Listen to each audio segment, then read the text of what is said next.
What up, YouTube? It's your girl DeeDee. Welcome back to another live stream. I hope you guys are doing well. Thank y'all so much for tuning in once again. Happy Saturday. I hope y'all are enjoying enjoying your weekend, Lord. Baby, you can tell I haven't been on here in a minute. But shout out to everybody in the building, everybody watching. I hope you guys are doing well. Listen, as you come into the building, make sure you hit the like button, hit the like button, hit the like button as you come into the building, y'all. There is a delay with this. I don't know why, y'all. Please, I've been working on it. I don't know why there's a delay. Seems like when I'm talking, but please bear with me. Hit the put a 1 in the chat if you can hear me perfectly fine. 1 in the chat if y'all can hear me good. 1 in the chat if the audio is good. That hopefully y'all can hear me, because I don't know, it's like a delay a little bit in my voice. I don't know why that is. I'd have no clue. But 1 in the chat if y'all can hear me perfectly fine. So as long as y'all can hear me, that's good. Trust me. So what's going on? I hope you guys been doing well. Shout out to everybody in the building, everybody watching. I hope you guys have been enjoying your day so far. Happy Saturday to all of you guys. I hope y'all are doing well. Listen, also as you come into the building, make sure you hit the like button. Make sure you hit the like button as you come into the building. There is a delay. Yeah, I don't know what the delay is, Alex, but hopefully y'all can bear with me. There is a delay. I don't know why, y'all. I can't fix it. I'm sorry. But if y'all can hear me, that should be good enough. We're going to have to figure out this delay thing another time. And it's only when I go live for some reason on my camera. I don't know if it's the camera settings. We tried that. I don't know what it is, but y'all can hear me, right? So as long as y'all can hear me, I guess we could continue. All right. Thank you, Chavez. Shout out to you. I didn't know you was from Louisiana, but shout out to you. Thank you so much for being here. I appreciate you. So y'all, listen, we're going to hop right into this live stream. Maybe it is, Alex. I don't know. But every time I go live, there's a delay. And I don't play them back. I mean, like use the clips from it because of the delay. Because I don't want the delay in the videos as well. So I don't know why that is. Because when I record without going live, it's fine. But as soon as I do a live, there's a delay. So please bear with me, y'all. Just make sure you hit the like button, support the channel, Spring Hill. Okay. All right. That's what's up. I didn't know that. Thanks for telling me, Chavez. So you guys see the title, Independent Boss Chicks Crash Out Over Food Stamps, baby. And plus the myth that Black men hate Black women. I have a clip I want to play for you guys in regards to that. And I want to talk about it a little bit. I'm not going to keep y'all too long today, trust me. But I wanted to pop up here because I didn't pop up yesterday.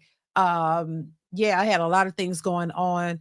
So I wanted to make sure I show my face up here today just to make sure, I kick it with y'all for a few minutes. But yeah, I want to talk about this whole welfare. I mean, that food stamp situation, y'all. People are crashing out all over social media, baby. The bonnet crew that came out of their resting place. You know what I mean?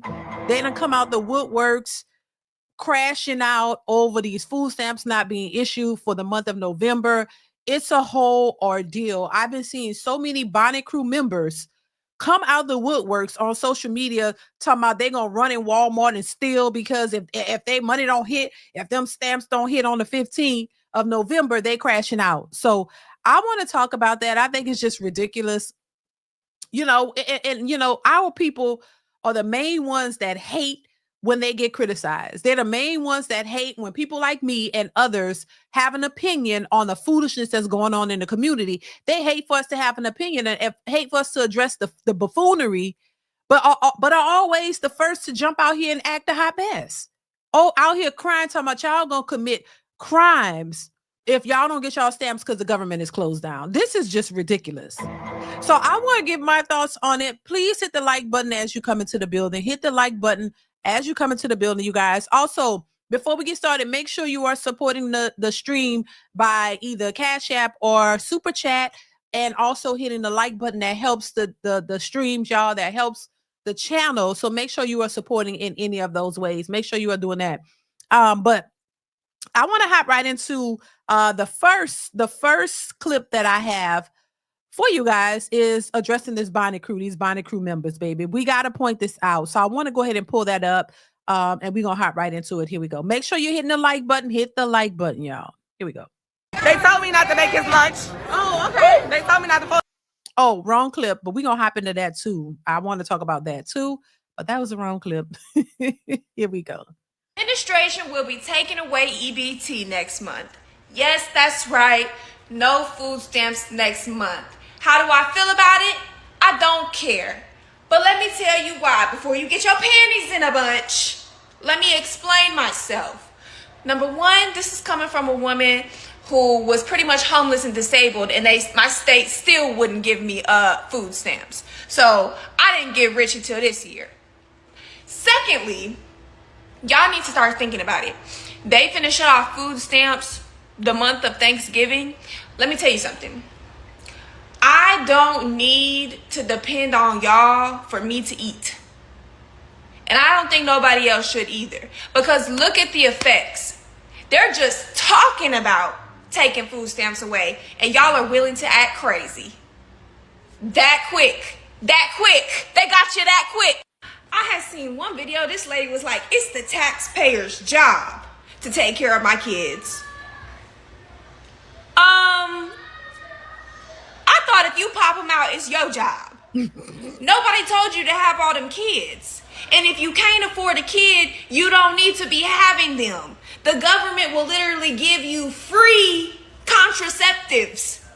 Free contraceptives. But then you want to take it upon yourself to go pop out 6 kids with 6 different niggas that don't want to take care of their kid with you, and then complain that that all of us don't want to fucking pay for your food. Girl, exactly. Right. I mean, it's just asinine, y'all. You have these children. I'll never forget. And I don't know if some of y'all might remember a while back, I played this video of this lady who had about 20 something kids in the hotel. Y'all remember that? She had 20 something kids. Her and her man was living in a hotel with all them kids. Remember? I posted that video several times. And she was like, somebody is going to take care of this. Somebody needs to be held responsible. Remember that one? Y'all remember that? She set up in a hotel with a man with 20 something kids, I think, all together. Talking about somebody needs to be held responsible. And I'm like, nah, your vagina and the man that you gave it to should be held responsible. That's not nobody else's responsibility, your children, but it's just is what it is. You know, people will try to argue with that and try to tell you, oh my God, you coming against your own people. Oh my God, why are you bashing your own? No, y'all, there needs to be some accountability. Y'all, it's nothing wrong with getting assistance if you need it. But a lot of these individuals have been getting this assistance for their whole lives. Since they was 15 and 16 when they had their first baby. A lot of them were teen mothers, and they had their first baby. They had a second one. They had a third one, a fourth one, sometimes fifth one, a sixth one, sometimes a 7 or 8 one. And they've been depending on government assistance their whole lives. I thought this was a transition moment for you, if you fall short. You know what I mean? If you fall short, you lose your job, you just need some help. I could see that, because that is real. People lose their jobs. People injure themselves, become disabled. I thought that's what the assistance was for, not for you to sit here your whole life depending upon this and not doing anything to better your situation. And on top of that, if we really gonna be real, there are some people who purposely get this assistance and they purposely dupe the system to get more and more money. They don't want to work. There are a lot of individuals who purposely don't want to work, who have had social workers help them try to find work for them. And this was like back in the day, there were women who did not purposely want to work because they knew that their benefits would get cut. See, this is stuff they don't want to talk about. You know, there are people who purposely don't want to get a job because they know that their benefits will get cut, not thinking about, oh, if I get a job, then maybe my circumstances and my situation will become better and I could move on and do better. No, they'd rather not work and get that money and live off of that and play victim for the rest of their lives because you don't want to work. That's really what it is. A lot of these women don't want to work. You want to sit back like a fat rat and get the Section 8, the food stamp, the welfare, all of it, and sit back and any other money that you do get, you're hiding under the radar and you spending it on gold teeth and handbags and shoes and all these other things, and then you still crying like you don't have no money and begging and talk about you need a man to take care of you.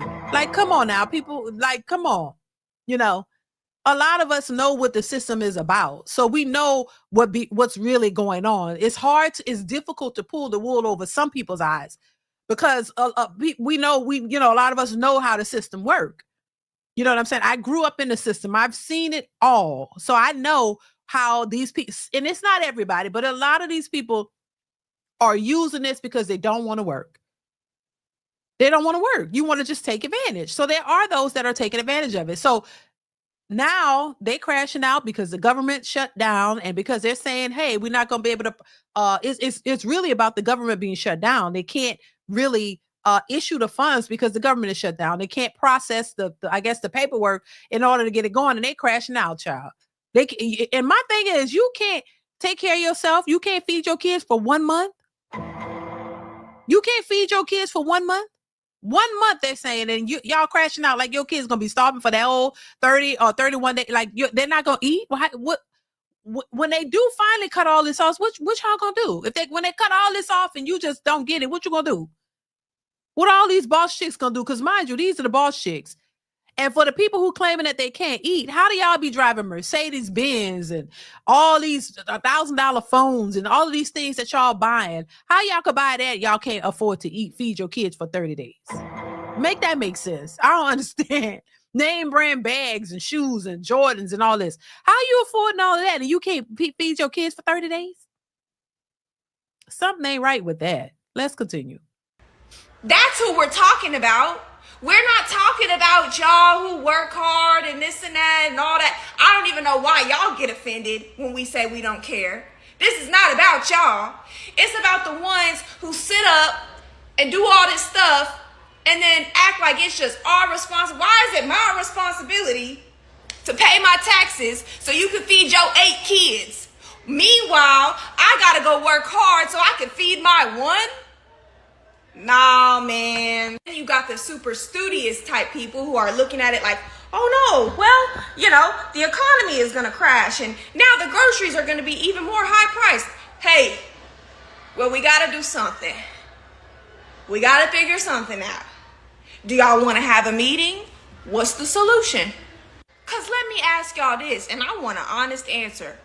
What was y'all gonna do if food stamps was never invented? Right. Y'all just wasn't gonna eat? Y'all just wasn't gonna make way? What would you have done? Now, I know y'all ain't out here depending on this no good ass government like y'all be depending on this no good ass niggas. And now y'all all over social media crashing out. That's what y'all doing? That's what y'all doing. Y'all crashing out behind the government with no food stamps. Like y'all be crashing out behind these no good ass niggas. Fighting other women in the street behind these no good ass niggas. Baby, y'all gotta get y'all lives together. Y'all gotta get y'all lives together. Okay.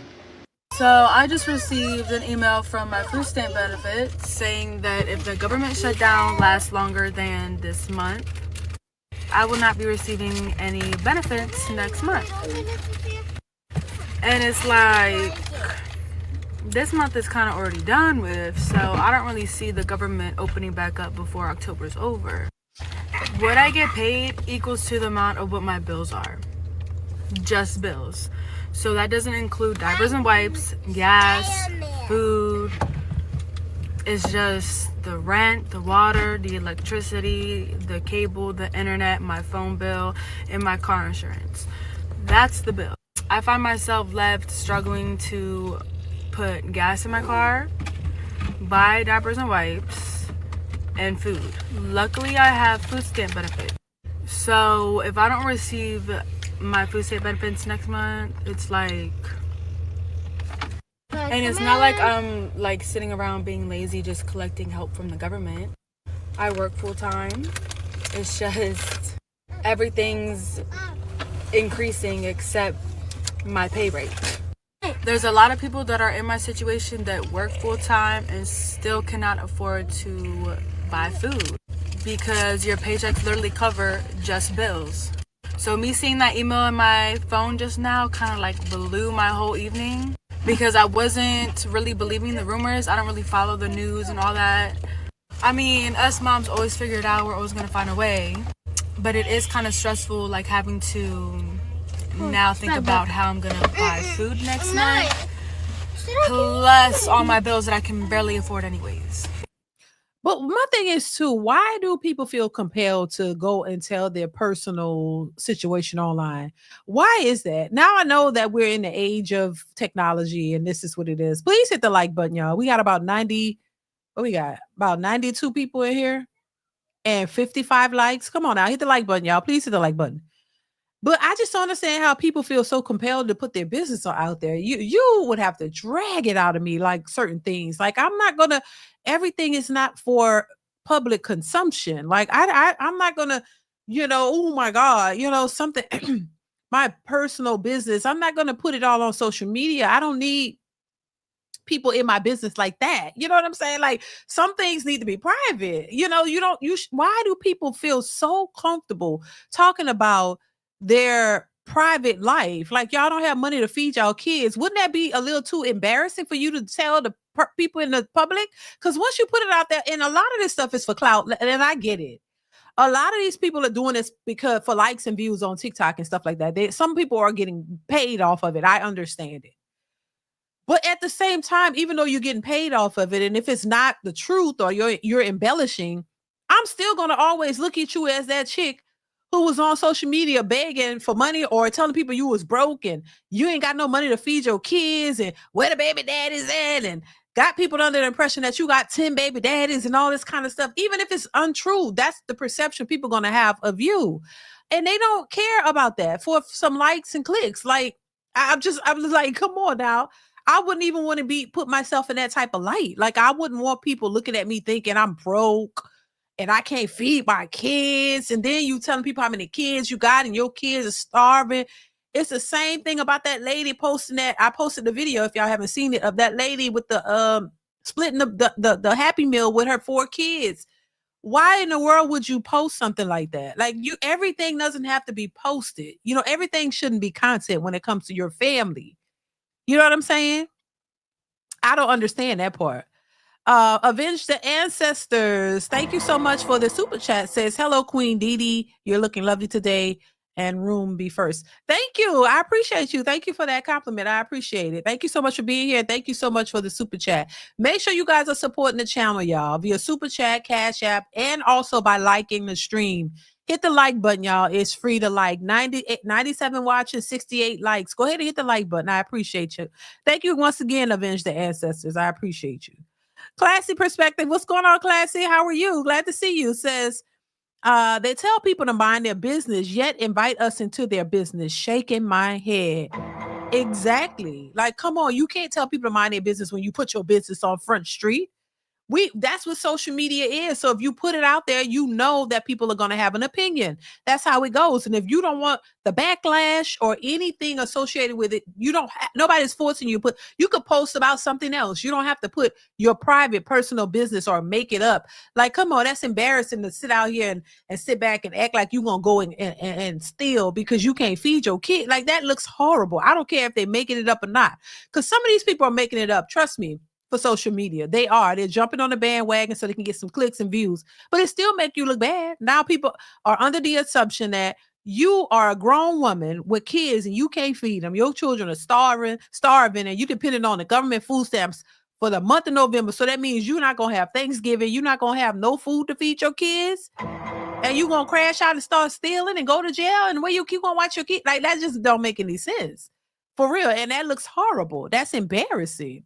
That's embarrassing. Thank you, Classy Perspective. I appreciate you for the support. Jeffrey Massey 5541. Thank you so much for the super sticker. I appreciate you. Thank you so much for being here. Yeah, that's crazy. Thank you once again, Jeffrey. I appreciate you for the support. Let's continue, y'all. They all on my phone telling me we ain't gonna get our food stamps November. Let my shit not come on the 15th.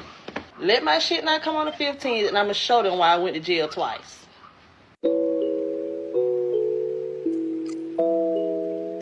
Shut your hungry ass up. Okay, so it's a lady in Memphis crying about her food stamps being gone. She got 5 kids. My question to this lady in Memphis, if you knew you couldn't take care of 1 and 2, why did you have 3, 4, and 5? I'm going to tell y'all the truth. I don't feel sorry for none of these folks out here crying about no damn food stamps. Not even a little bit. I mean, y'all need to get out there and figure it out like the rest of us do. Right. But another question is, where's your baby daddies at? Y'all sit here crying and yelling, screaming, hooting, hollering about your food stamps getting taken away. Where's your baby daddy? Why you not raising such a big fuss about your baby daddy not helping you? Exactly. I don't know. Y'all let me know. Am I wrong? I don't care what y'all say, because I'm going to feel how I feel. I'm not going to change it. I don't feel sorry for them. Not even a little bit. Are y'all feeling sorry for all these yahoos out here crying about food stamps? Get the fuck out of here. They out here trying to starve us to death. I'm telling you, they are trying to kill us. In 2025, they are taking our food stamps away. That's our human rights. Girl, I don't think you'll be all right. She'll be all right. I think she'll be all right. Oh my God. She'll, and I'm not even trying to be mean, y'all, but I think she'll be fine. She got a whole, I think probably some months before she start to feel it. You have a lot of, you got a little extra on there, so you'll be fine. You'll be fine, baby. I don't think you're gonna starve. I don't think so. Let's continue. And when it comes to those food stamps, my people, listen. I need y'all to stop stressing, baby. I feel so bad because of y'all. Some of y'all stressing so bad. Go back to the olden days, baby, when you could make a meal for $10 and $20. And I don't want to hear, no, we can't, food too high, baby. Yes, you can. Baby, yes, you can. It all depends on where you're shopping at. Oh, I don't have $5, $10, $15, $20. Yes, you do. What gifts do you have, honey? Can you do hair? Can you babysit? Can you cook? Are you creative? Can you make something? Can you bake goods? We come from ancestors that made something out of nothing, y'all. My heart hurts so bad for a lot of people, because a lot of y'all has gotten so content and comfortable with depending on the government that you forgot the ancestral wisdom and knowledge that has been put into you. We've always made something out of nothing, yo. You just forgot. It's time to remember. Okay? Get you a little, listen, I understand. You're looking for nutrition. You're looking for all kind of things, baby. But when it comes to a time where you have to sacrifice for your family, you feed them what you can get. Our ancestors ate scraps of hogs.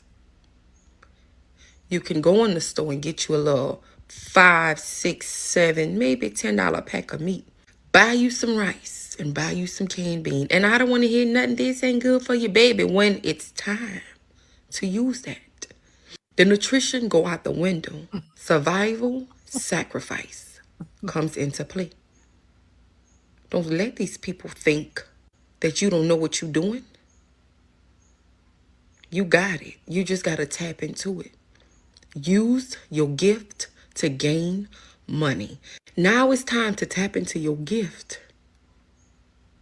and earn you some extra money. Find your gift, honey. We all have one. What are you naturally good at that you can monetize? Don't give these people your power. Don't give these people your power. Your ancestors made something out of nothing. Baby, they better go get a job. I'm just saying, go get a job. Go work. A lot of these people are just sitting back, not trying to do it. They ain't trying to hear all that, ma'am. And I get what she's saying. Use your talent. If they were going to use them, if they ain't using them now, they're not going to use them. You go get a job. Go get a job that's going to pay you some money to feed your family, because they all crashing out saying their kids ain't going to have nothing to eat for November. Go get a job so you can feed your kids. Yeah, for real. Seriously. Get a job, because that's what you need. Like everybody else got to go out here and work and feed their families and not crashing out over social media because the government shutdown is going to stop your benefits for November. That's enough for y'all to crash out, threatening to ruin your life because you don't think you're going to be able to feed your kids for 1 month. And this goes to show you too, a lot of people aren't looking for looking out for themselves for the future. You're not, everything is right now. You're not planning for the future. You don't have any money set aside for the future, to take it for a rainy day or any of that. Like y'all just out. And once again, why would you post all of this on social media? Why would you tell people, admit that you can't feed your kid? Like it's a joke. That is not funny at all. It's just pathetic, honestly. Come on now, y'all. We got 100 and we had about 116 people watching. We got 84 likes. Go ahead and hit the like button. Hit the like button, y'all. Please hit the like button. Let's continue. You can do the same. Kids have not eaten in 5 days. It is the taxpayer's responsibility to take care of my kids. Trump done cut them food stamps off. If you're poor, don't have kids, okay? If you're struggling, don't have kids. Don't bring more in. If you already have them, that's another situation. If you don't have them, don't bring any in. And if you have 2, don't go having another one. If you have 1, don't go having 2 more. So they say $2 million is getting cut off this month for the scamps. I'm about to go find out if I'm in that number, in that ratio. It's been day 5 and I have not received no food stamps. My disability checks is on hold. My cash benefits is not coming no more. They're still pending. It is the taxpayer's job to pay for my kids to eat and for my kids to be taken care of. I have over 2,000 followers on TikTok and I can't get not one person to send me 50 cents. If you're watching this video and you can't send me nothing, I'm blocking you. Baby, that was a mess. Oh my God. A mess. And this was just a part of what we've seen on social media. That's not even half of it. There are so many more videos of women crashing out, talking about what they're going to do if they don't get their EBT and all of this. It's just ridiculous. I think so this is where, I always like to reference the boss chicks, because where the boss chicks at? Because some of these same women are the ones who come out and talk about how they can't have a broke man. They don't want a dusty. He need to be able to protect and provide. These are all the same women who are on government assistance, getting Section 8, getting the government assistance, depending on that. Like, what they say, these are the women who are the reliant and dependent upon the government to take care of them. Now, I will say this for the record once again, I am not against people needing help, because we all have been in a situation where we could have used some help or needed aid or whatever. You lose your job or you fall short. That is a part of life, ups and downs, ebbs and flows of life. But if you need assistance, I think it should be for the people who need it. If you lose your job, you get laid off, you should automatically, be able to go sign up and get some type of benefits while you are unemployed.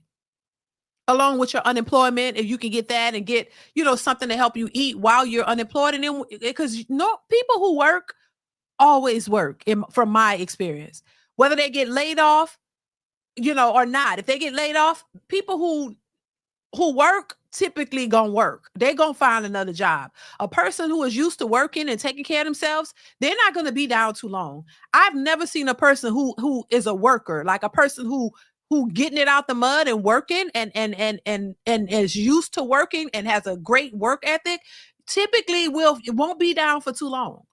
That person, they'll be out of a job. Oh man, I got laid off. Next couple of weeks or so, or even if it take a little, that person will be back working, hustling, doing something. You can't stop. How they say, you can't hold a good man down. These men who are used to working to take care of themselves, they manage to have money to hold them down until they get another job. But they out here hustling and getting a job. I've never seen a person who was used to working stay down for too long.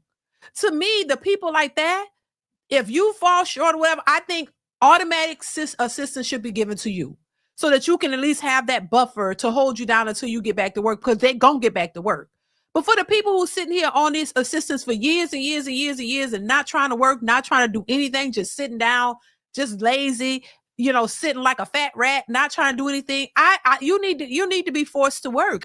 You need to work for it. I think it's backwards. The people who are out here working hard, 2 and 3 jobs trying to make it, are the ones who are paying for everybody else to sit back and not do anything. I don't think that that's fair. But those are the ones who are always complaining, like somebody owe you something. You know what I mean? It's just backwards to me. Irvin Hunt, thank you so much for the super chat. Says, tell that last lady to block me. She crazy. Thank you for the super chat, Irvin. I appreciate you. Yeah, it's crazy though, y'all. Thank you, Irvin. I appreciate you. Yeah, it's just crazy to me. I really, and I've been thinking like this. I think for people who, fall on hard times and lose their jobs or whatever, who've been working for years and years and years, those are the people that need the assistance. They should automatically get it. And then when they go back to see, because those folks, once again, they're going to go back to work.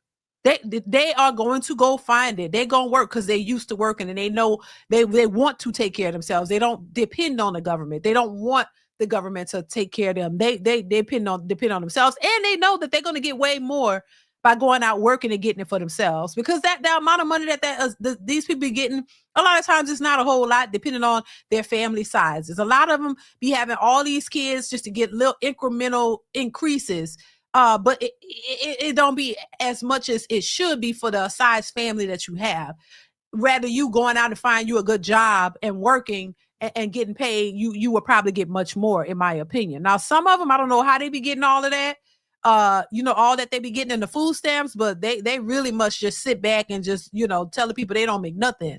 And they just sit and get all this stuff. And then, wonder why people are asking them how they driving that expensive car. How y'all driving Mercedes Benz and all this, and you don't work and you getting all these stamps? Like, it's just crazy. And this is where I think all of that needs to be looked into, and they need to restructure how they do this, and maybe help the people who actually need it, as opposed to the ones who just sitting around just expecting it, all the time. You know what I mean?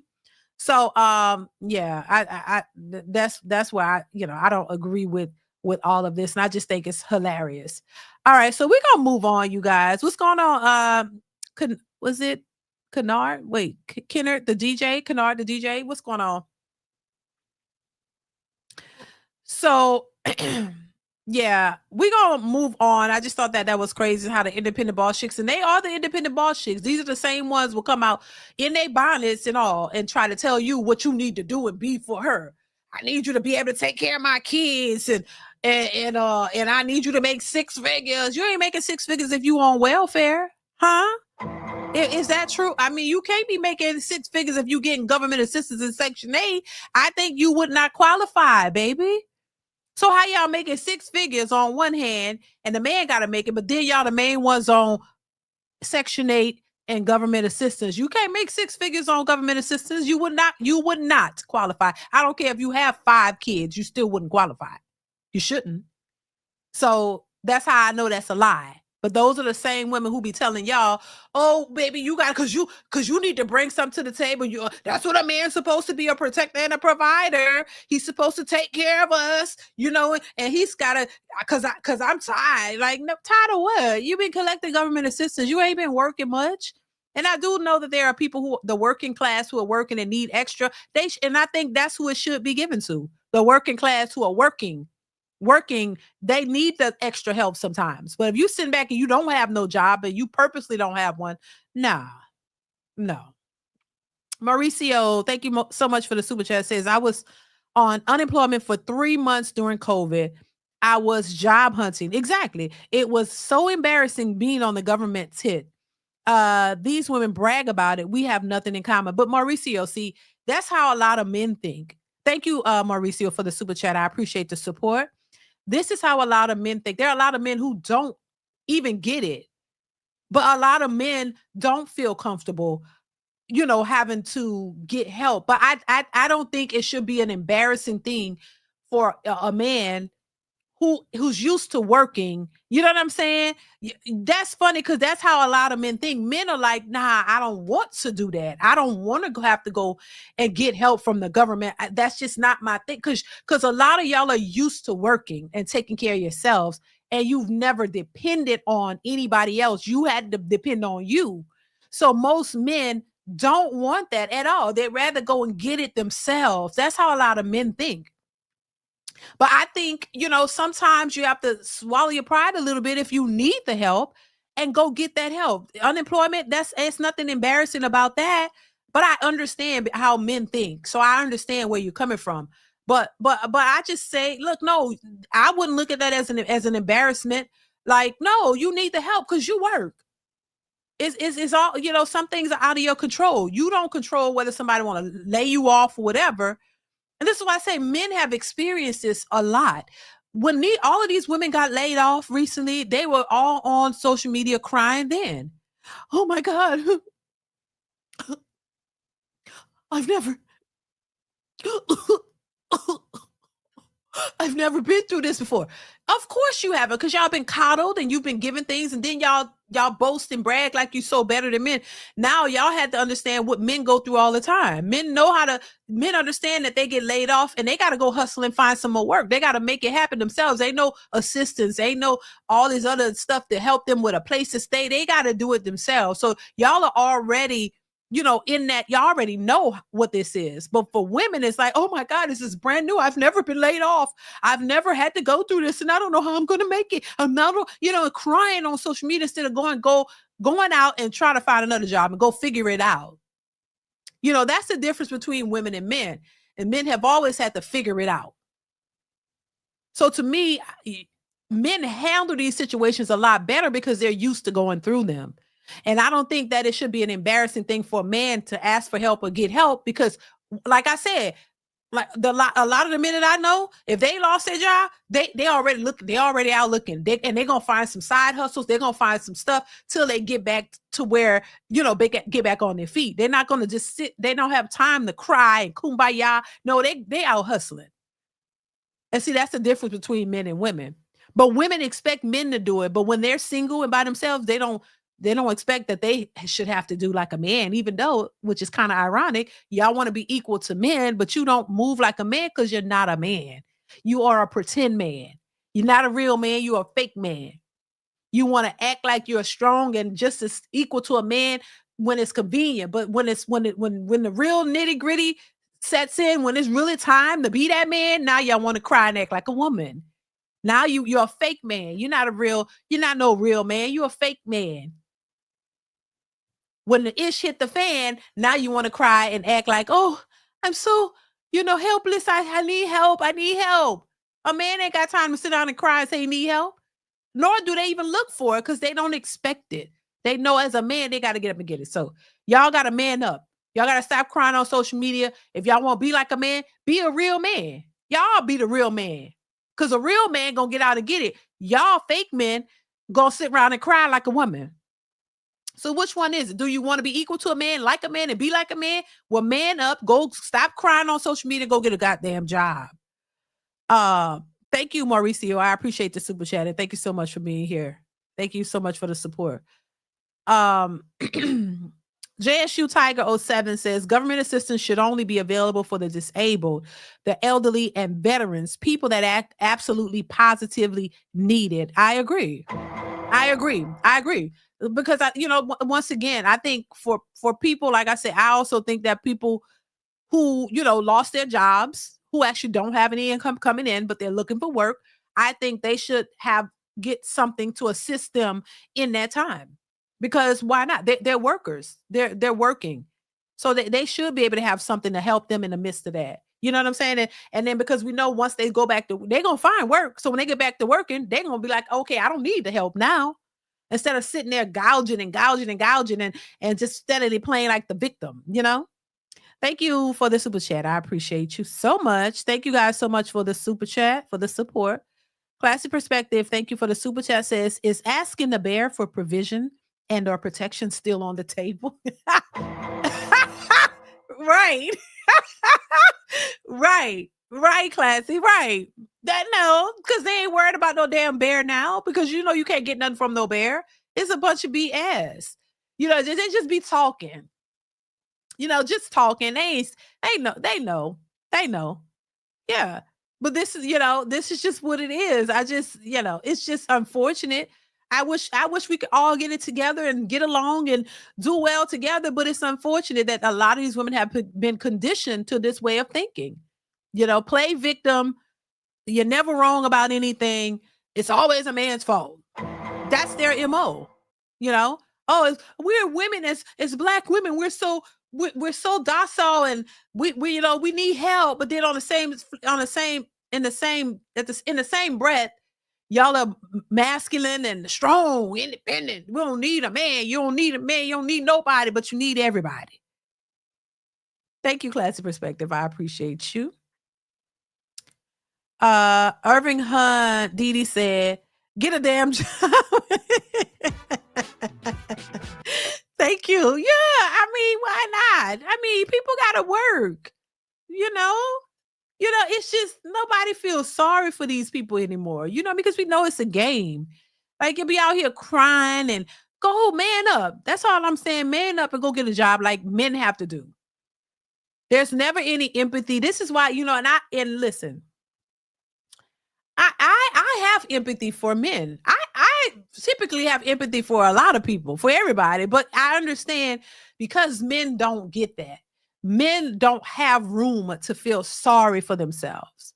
Y'all don't have the room to be down on your luck and feeling sad. If you did, you gotta hurry up and dry your eyes and get it together. You better not let nobody see. Men have a totally different way of living and doing things, because once again, we are not the same. And I really get so tired of women trying to make it seem like they that y'all are the same as men, or men just need to do this and do that. You don't have the experience that men have. I can't tell you what it's like to be a man because I'm not a man. But I can empathize and understand a man because I have a husband and I have sons. And I see a glimpse of what they go through or what they could potentially go through. So I understand I could maneuver in life a certain way that they can't. And I just want women to understand that, because women make it seem like, oh, it's so easy for men just to do this and so easy. Then when they try to do it, it's difficult in certain ways. And then they're complaining because on one hand, you've been coddled, but then when they get tired of coddling you, and start taking these programs away and start making you realize, oh, now it's time for you to work. We've helped you long enough. So now it's time for you to figure it out on your own. You can do it because you're strong and you're Black and you're independent. But now, how could they do this? What we gonna do? I'm freaking out. I'm a crash out. I bet I'm gonna go. They bet not. What you not gonna do? No, what you not gonna do? You ain't gonna do a goddamn thing. That's what you not gonna do. Y'all not gonna do nothing because it ain't in your control. And that's another thing. They talk and walk around like they have all the power and the control in the world, and you really don't. And you're gonna realize that. You're gonna have the power and the control to cry and do what you do on social media, because that's about it. Cry and be pissed about it and move on and figure it out. Because there ain't nothing you can really do. If these people want to cut you off completely, there's nothing you can do about it. And that's the part they don't like. You talk like you got all this control and power when you really don't. Thank you, Irving Hunt. I appreciate you so much. Yeah, it's just it's crazy.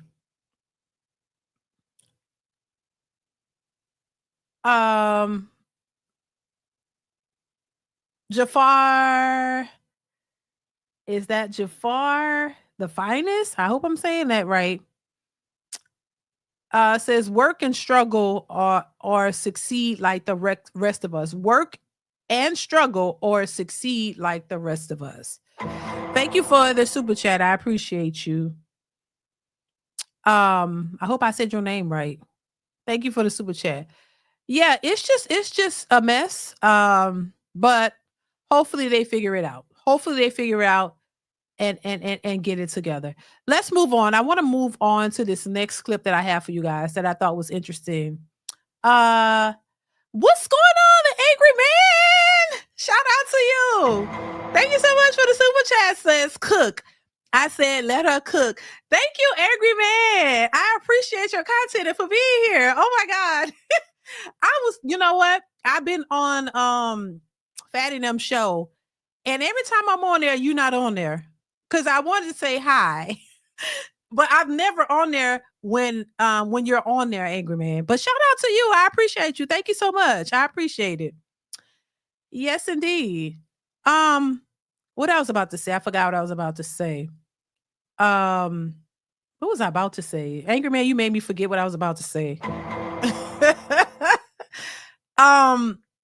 Yeah, it's just unfortunate. You know, I really, like I said before, I really wish as Black men and Black women, we could all get together and work it out. But once again, I always say, listen, you could lead the horse to the water, but you can't make them drink. You know what I'm saying? You can't make people do something that you think they should or something you think that they could benefit from.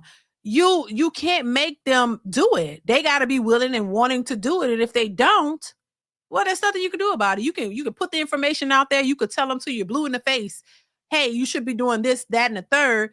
If they don't want to do it, you can't force them. You know what I mean? That all you got to just move on. You can put the message out there. The message. This is why I say too, a lot of information is out here. There are a lot of people who are putting the information out here, giving insight, giving, tips on what you could do. But when people are just stuck in their own way and their own way of thinking, they're not gonna change. They're gonna change when they want to. And unfortunately, by the time they're ready to do it, it could be too late. So you gotta really know what it is that you want and make the changes or not. But trying to shame people and try to, call people names, it's not going to. I always say you could, like I said, we could call pick-me's and all these things, but once again, I said, all of the women that these single women, by the way, the Bonnet Crew community or the Bonnet Crew society is what I call them. That doesn't change your situation. Usually you calling women who are pick-me's who are already picked. They always do that. And I said this to a lady before who came on my platform. I don't know if you guys remember. She was like, oh, well, you're not, what she said, oh, you're not, this is not going to help you get a man and keep you warm at night. I'm like, and I was like, y'all tell her, I already got a man. I'm married. Been married for over 20 years. That's what I'm saying. Like, they always call the women who are married pick-me's. This is how I told them, look, I knew you were single because that's the only line of defense that y'all have. Y'all go call the people, yeah, because you can't get picked. But I could give you a little insight and maybe try to give you some information that might help you to get picked, but you don't want to hear that. You just want to say, oh, pick me, just say it while you go home and you need to find a man to keep you warm at night because you don't have one. And that's the thing, and I don't try to be mean when I'm saying it. You try to get them to hear your perspective or maybe take something away from what you're saying that they can benefit from or maybe use, but they don't want to do that. You gotta want to do it. Like I said, if you don't, then that's on you. That's going to be your life and your experiences and your outcomes. That's it. You're trying to get to a certain place. A lot of these women are out here, talking about they want their king and oh my God, where's their person? But then when you tell them, hey, well, maybe you should do this, or maybe you shouldn't do that. Maybe you should do this. Maybe you should, carry yourself a little bit better. Maybe it's what you're wearing. You know what I'm saying? Maybe you stop bashing men or try to, say and do things that would give you the results you're looking for. Oh, I don't have to do that. Why I got to do that? I don't have to do anything for a man. That's what you hear them saying. We all hear it. Well, Why I gotta do nothing for a man? Take me as I am. If you can't, what is it? If you can't accept me at my worst, you don't need me at my best, or something like that. Girl, I'm like, well, listen, which is this is going to bring me to the clip that I'm gonna play for y'all in a minute, because it shows you the mentality of a lot of women and why they will continuously be single. And the women who are winning, they mad about the outcome, because they don't want to, when you hear, or when the women tell you what they did or what they were doing, and now they engaged and getting married, now the bonnet crew is mad. Now they mad, and now they like, well, that's all you're gonna do. I'm gonna play this video in a second. It's gonna fit right into what I'm just saying, because it's just why it explains why so many of our women are single and will be, because they can't fix their attitudes. They don't know how to work with a man. You don't want to work with him. You looking for a savior. You're looking for somebody to come in and just pay for everything and give you this soft girl life and all that. Ain't nobody got time for that. Men got to work hard for what they have, and at least you want a cooperative woman. You know, you want a woman who coming in who's not trying to be a gold digger and take you for everything that you have. Them days are over.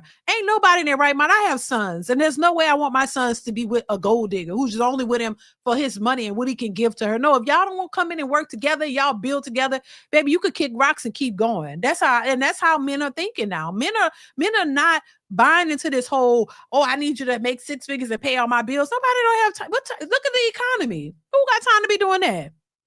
This is why they by themselves. And then you're going to be crying when they cut off all this government assistance, and you're going to be sitting back crying like, who going to help me? Baby, you got to figure it out. Y'all equal to men, right? Who mentioned the bear? Y'all go find that bear. Classy perspective. Tell them to go find the bear, because that's what y'all say. You trust the bear with your finances. Then go figure out how to make that work. Because otherwise, other than that, these men don't want to deal with no foolishness like this. I certainly wouldn't want my sons to have to be with a deadbeat sitting back just begging and wanting a man to take care of all your no, hell no, hell no, hell to the no. It doesn't make any sense. Thank you so much for the super chat, Sarkil. I hope I'm saying that right. Thank you so much for the super chat. I appreciate you. Our Pain says you were about to move on to the next topic. Oh, thank you. I forgot what I was about to say. Angry Man popped up, and I forgot what I was about to say. Shout out to Angry Man once again. Thank you, Our Pain.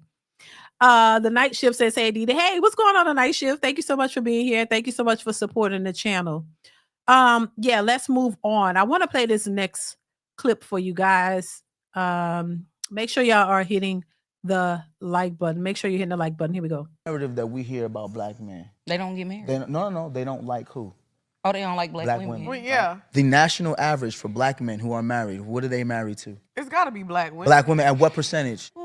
Over 85%. But it don't matter though, because once they make money, that's when they go get white women. White women, yeah. The national average for making over $200,000, black men, right? How many of those men are married to black women? I'll give him about a cool 95%. 95? I believe it. I do believe it. And then when you hear the horror stories, we got to talk about Scottie Pippen. Girl. Lex has a good point though, because they'll show the Scottie Pippen, right? And they'll say, look, this is how black men behave. Yeah. But that's not the fact. Destroying the black family has been on the forefront of the mind of the people who created this country. How do you destroy the black wealth in this country? Yeah. Destroy the black family. Make black women think that black men don't love them. Make black men think that black women don't respect them. That's all a fallacy. It's not true. The older I get, I'm 40 years old now, the more I realize that everything I've learned from mass media has been programmed by people who have an agenda. So what's your thoughts on that? You know, and I wanted to play that because I think it make a lot of good sense. And I think this is something that a lot of modern women don't seem to understand, nor do they care about. Because if they did, they would focus on making sure that they create a stable environment before they have kids, that there would be two parents households, that it would be important to them to have a father for their kids, not just creating broken homes. It would be something that would force them to understand the importance of the family structure, why it's so important, and why it is conducive to generational wealth. You hear a lot of people talking about generational wealth, but they don't seem to put the idea of a family. They don't think of family, the family structure, stable, 2-parent households with mothers and fathers, teaching the kids the right things and raising them in decent environments. They don't see the importance of that and how that can have an effect on the future of your kids by not having it. I don't think they realize it. I don't think a lot of ghetto women like really get it. I don't think they just out here making babies because that's what they seen their mamas do. That's what you do in the hood. You just, hey, everybody is single mothers, and that's just the thing you do. You have a baby. You know what I mean? You don't think about a husband.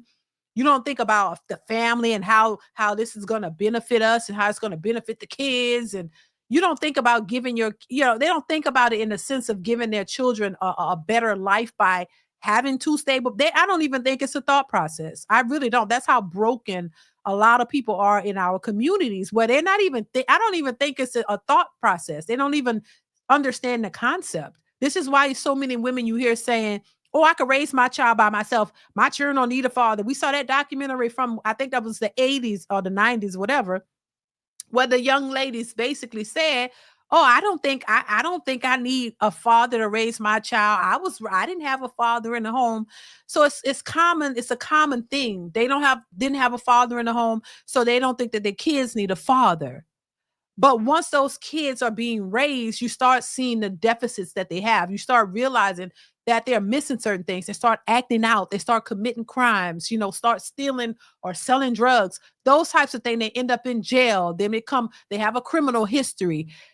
They go down that path. Why? Partially because they were raised in a broken home. And y'all know, I've said this before. I don't believe that women could raise sons properly. I think boys need fathers.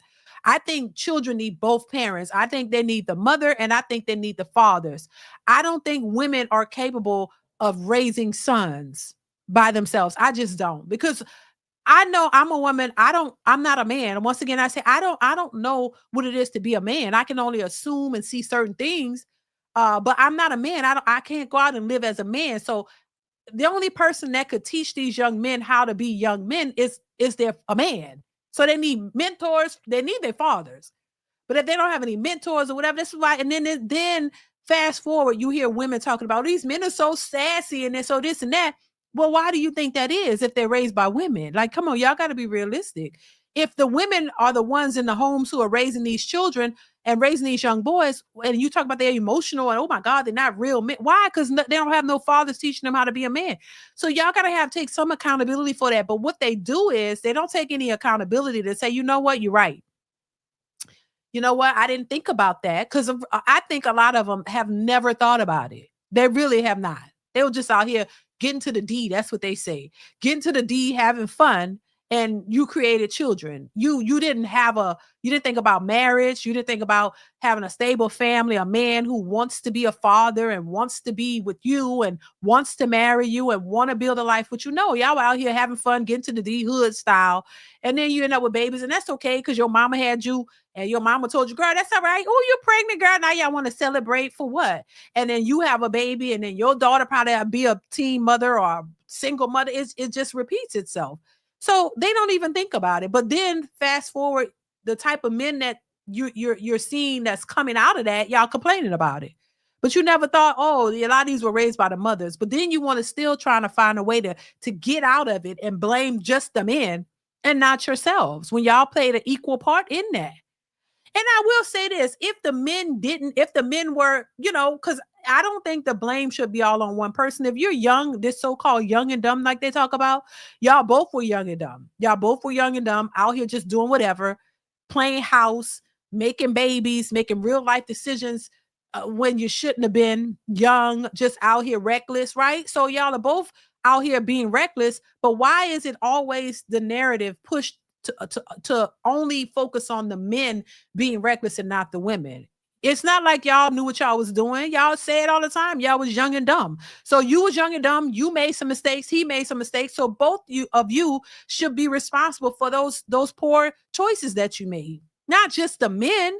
So if both of y'all were responsible for it, both of y'all need to figure a way to figure that out. So when I hear, this is why people ask me this question, Well, do you think it's all on the men to fix it or the women? No, I think at this point, I think it's more on the women to fix it, in my opinion. And I know it's a responsibility on both, but I think in this day and age, it's the women that got to fix it because they're the ones who didn't see the importance of having the father there. They're the ones who made the decision to have kids out of wedlock and raise them by themselves. They weren't focused on that. Now that you should know better now. You should know that was not the choice you should have made, and now you should do better.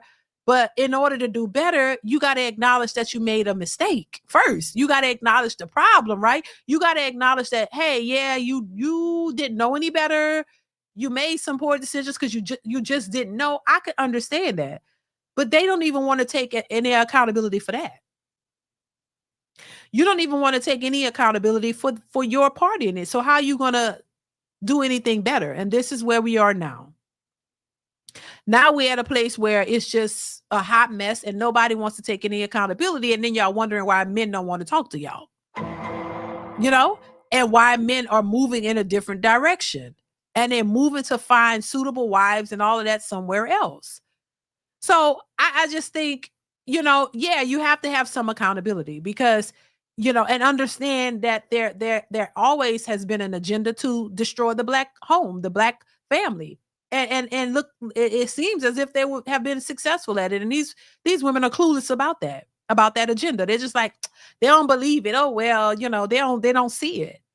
So, sometimes you just think we're at a loss when it comes to trying to explain to women or modern women this dynamic and what, how they played a part and what they could do to change it, because they don't want to hear anything. You can't tell them anything. And then they say, oh, well, a white person shouldn't be in a Black person. Child, or the men take the microphones away. They can't talk about us. No, I can't talk about you. Black men can't talk about you. White people can't talk about you. Jesus can't tell you what to do. So nobody can tell you what to do because you know it all. You want to do it yourself, but then you still complaining about why you ain't getting certain outcomes. Come on. So you must really don't know what you're doing. And then anybody that has the outcome that you're trying to get, oh, well, they pick me and they're this and they're that, child, that ain't going to help you. But now this brings me to this clip right here, which got, people, the bonnet crew up in arms again, mad because of what this woman was saying. I'm gonna go ahead and play it for you guys. Make sure you guys are hitting the like button. Please hit the like button, y'all. We got about 148 watching. We got 135 likes. We close to the likes. Go ahead and hit the like button if you haven't already. Here we go. They told me not to make his lunch. Oh, okay. They told me not to fold his laundry. They told me not to pay for dates. Okay. Take me through there. Take me through there. What you talking about? Pack that nigga lunch. Okay, y'all, hear me out, okay? Hear me out real quick. There is a video trending online right now. There is a nice looking woman with a beautiful red dress on and a small Gucci purse in a restaurant flaunting a ring, right? And she's like, they told me not to make his lunch. They told me not to do his laundry. And now I got a ring. Not saying that there's anything negative about that, but let me think logically, because my mind instantly has no choice but to think critically, okay? So I'm thinking like, as a woman, I view myself in a high standard, right? And I personally don't understand why women, when they talk about being married or getting proposed to, is always what they're doing to show the man that they can be a wife and a good wife. Like, I cook for him, I clean for him, I wash his, like, damn it, do you wipe his ass too? Are you his fucking caregiver? Are you his mama CNA and all that shit? Like, now see, ma'am, honey, boo boo. See, this is y'all problem. This is the problem. Y'all only want to talk about the expectations and what a man should provide. When you meet a good guy, you know that he's a good guy. This is what they don't realize. That man that is interested in that woman, and I don't know what they're doing in today, but I'm only speaking from what I've experienced, right? because that's really all I can give. I ain't on the dating scene. I see the foolery, but I'm not in it. But what I'm saying is, if a guy is interested in you, especially back in the day, when a man is interested in you, he basically did things to show you that he was interested. You didn't have to tell him. If he knows that he's interested in you, it's certain he treats you a certain way. He shows you that he's interested, that he likes you. It's just a natural order of doing things when you like somebody. Now, maybe she's never had a man that actually liked her, who didn't want to do a goddamn thing for her. I'm just saying. Maybe she ain't never met a man to treat her well, because she just ain't never met one who was attracted to her. I'm just saying. But when a man shows interest in you, you know it. And if you are interested in him back, he should know it too. So there's things that you would do because you like that person. Not nobody's keeping score like, if you know how to cook, these are the things that men like, right? Men like food. They want a good meal. It would be nice to have a woman that knows how to cook a good meal. So if you know how to cook, you're basically showing him, but also at the same time doing what you naturally do. This is why I don't believe in that, you're going to be feminine for the right man. That's some BS to me. Either you're feminine or you're not. Are you in your feminine nature or you're not? Either you're masculine and you gangsta and ghetto, or you just feminine, and there's certain things about that just shows, because that's just who you are, and that's just who you are on a daily basis. So if you know how to cook and you cook for yourself, that's something you naturally do. I said that about myself. I know how to cook. I learned how to cook. I've been knowing how to cook since I was like 8 years old, right? So I know how to cook. So I naturally cook for myself, right? So if I'm cooking for myself and I'm talking to this man that I like and he likes me, and he wouldn't mind, and he cooked too. He didn't mind cooking a meal and offering me some, which was good, by the way. He knows how to cook. So why wouldn't I reciprocate that energy? Or, hey, I'll cook. I'm cooking this. Hey, I'm going to bring you a plate or whatever. If you cook for yourself, you don't eat out every meal. You're not always just eating out. You know how to cook, so you naturally cook. Quite naturally, if you like this guy, you cooking. Oh, I'm cooking. I can offer him. Now I got somebody I'm talking to. Oh, I can offer him a meal. I'm pretty sure he might be hungry. Hey, I'm cooking this. Hey, you want me to bring you a plate, or you want to come get a plate? Yes. Now he knows. Now he eat the food. Oh, this is good. Oh, she know how to cook. Check. Ding. That's a check. He want a woman that knows how to cook. He's checking off things in his mind, and I'm just doing what I do, right? No skin off my back. I'm not going out of my way. I just offer you something to eat the same way he did for me. And if he didn't, I would just offer it because I'm thinking about him. Because if I'm interested in you, you're interested in me. That's what happens. But I think these women are I don't think they've ever gotten a man that they really liked or a man that really liked them. I don't know. So for her to say that, it just shows you her mentality and why she's probably single and why she wouldn't get the ring and why the other woman would. It's not just about what she's doing for him. She knows that she has a man who will do anything for her probably. So she doesn't mind reciprocating the things that he would want. She don't have to spell it out what he's doing for her. She knows.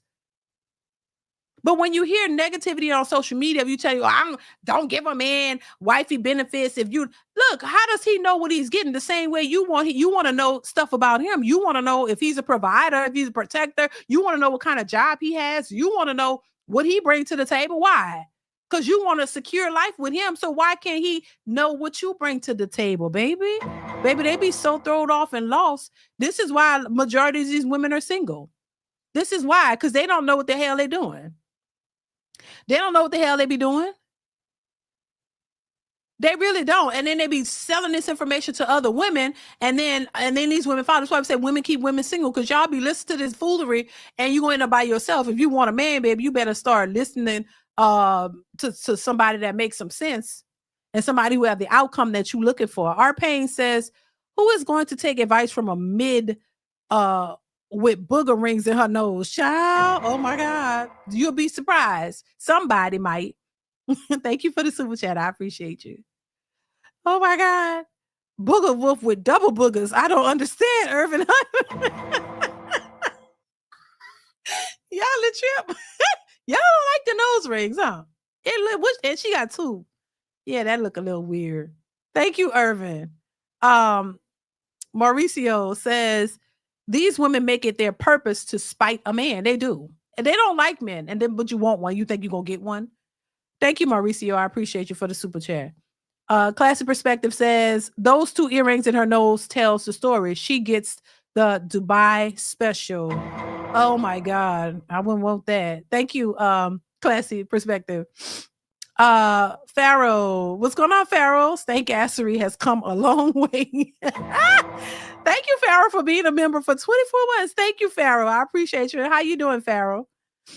That's crazy. But let's continue to listen to what she said. Here we go.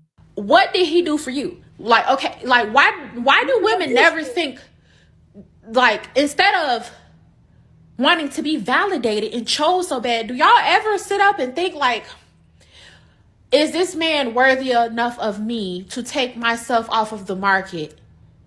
Is he worthy enough of me to risk my life and lay down and have a child for? Yes, she knows that. See, that's that when you vet a man and you date him and you get to know him, yes, you learn all of that stuff about you. Yes. This is why the man is the prize, because you know, you learn what he brings to the table. And you know what I mean? You know what type of man he is. You know what he brings to the table. So yes, you think a woman just gonna get with a man who doesn't offer anything? Because, you know, while I think a lot of these women are unrealistic, but of course, a man who's a decent guy and he has his stuff together, he brings a lot to the table. And don't you think that he's showing that when he's interested in a certain woman? See, I think a lot of these women have not, once again, I don't think that they've ever had a man who was really interested in them like that. They have not experienced a man who really wants to be with them for real and not just trying to get some cooch out of them. I don't think they've ever experienced that. You've never probably met a man of substance who shows you that he's into you. You know what I mean? And so, yeah, I don't think they've ever had that. So I think that's why they're lost. You haven't had a man who really likes you. You know what I'm saying? Because a man who really is into you and he, you know, really like you gonna know it. That's what I'm saying. You cannot miss that. And so then you like him back. Like I say, you reciprocate. Like, yeah, I don't think they've ever experienced that. For real. Let's continue. Is he worthy enough for me to allow him to make me his wife? You know, like, you got, think about it, right? What she's saying is only a flex if what she was doing was strategy, because she seen that man had something to offer her in the long run, right? And you can say what it is you want to say, but men do the same thing. It's called choosing better. It's called vetting and having fucking common sense. You're supposed to do that if you're going to be with somebody for the long haul, right? It's only a flex to flaunt a ring if behind being married in that paper, in that ring, he's providing for you. So repeat what you're saying and then think about your life 5 years from now. I got a ring because I cook and clean it. Okay, you cook, clean, but are you paying 50% of the bills? Because, bitch, I guarantee you, if you paying 50% of the bills, he ain't finna cook, clean, and do your motherfucking laundry. So you watching shitty-ass draws.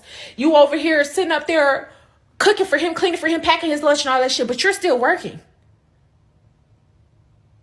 You're his servant. You're making his life easier while you basically married a roommate. I cannot make this shit up. Change the way that you think. If I get married, I'm going to get married with someone that can put me in a better predicament that I'm already in.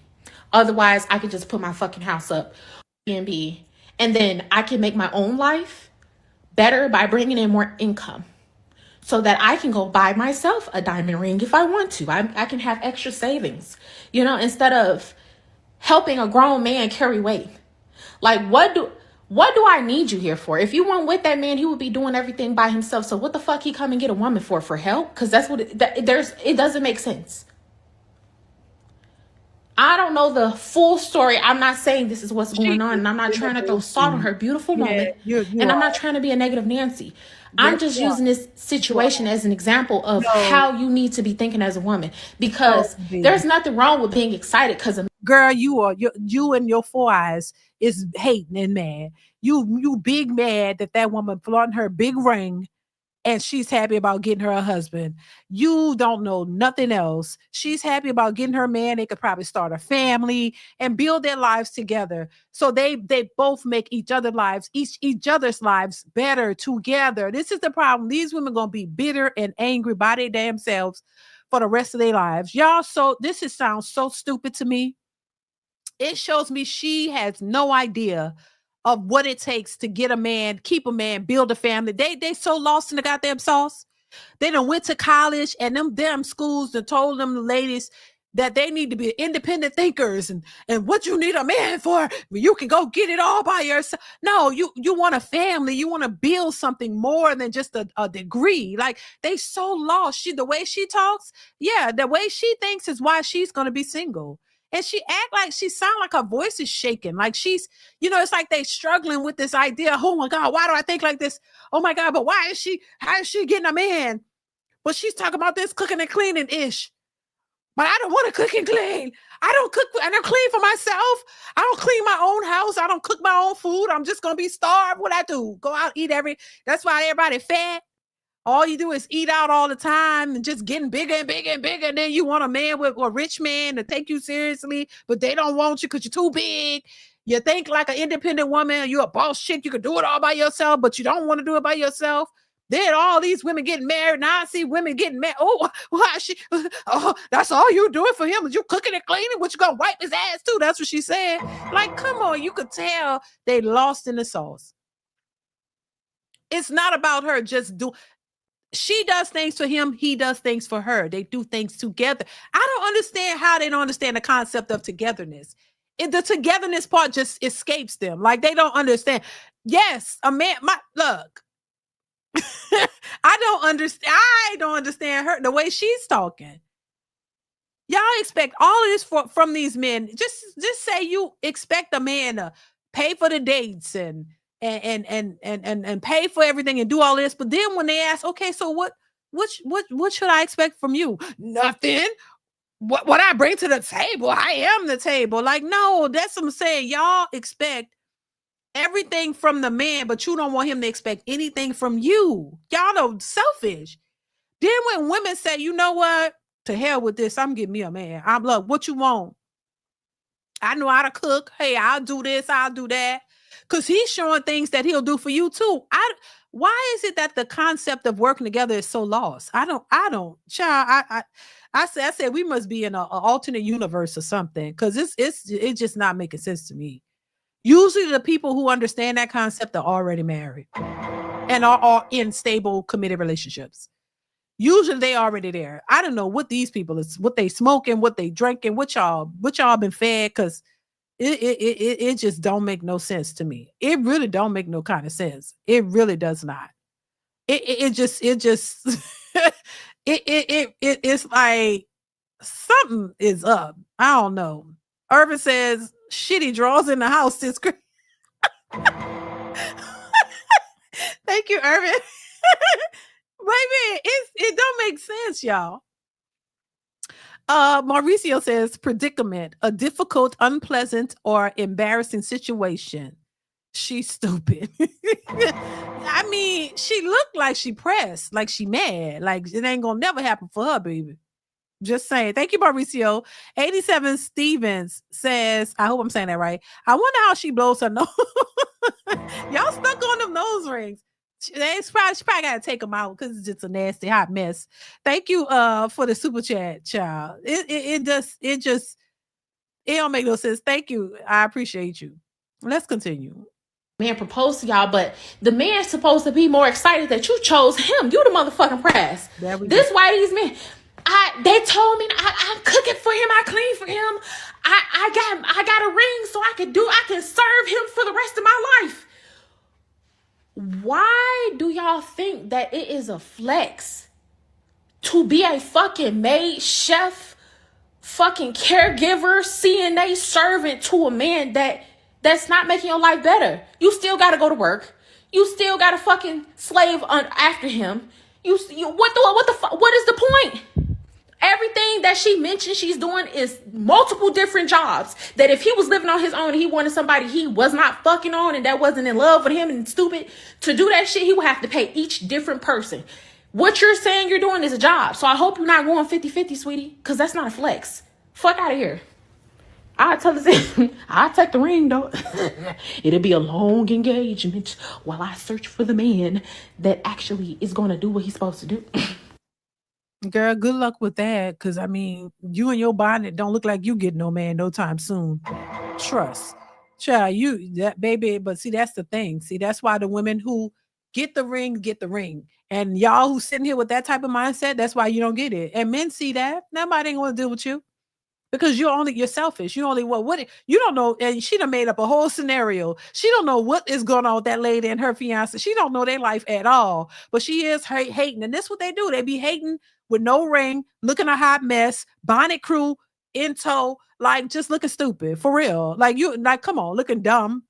Just looking buck-eyed and stupid. Like that ain't gonna help you get no man. And they low-key be want one and wish somebody would marry them and take them seriously, but they don't get it. But ain't nobody making up a whole scenario. She's going to be a maid for this man for the rest of her life. Who told you that? Like, y'all don't understand. Once again, a lot of these modern women do not understand the concept of working together. They're so stuck on themselves. And you want a man to be, your savior. You want a man to come in and take care of your every need, and you're not gonna want to cook for him, do nothing. Those are some of the things that men want. Just like you want a protector and a provider, men want certain things from women too. First off, they want attractive women, right? And that is gonna set you back. I'm just saying. But they want attractive women who probably don't wear bonnets and probably, think a little differently, who want to contribute and want to do things for him. Like that's what knock y'all right back.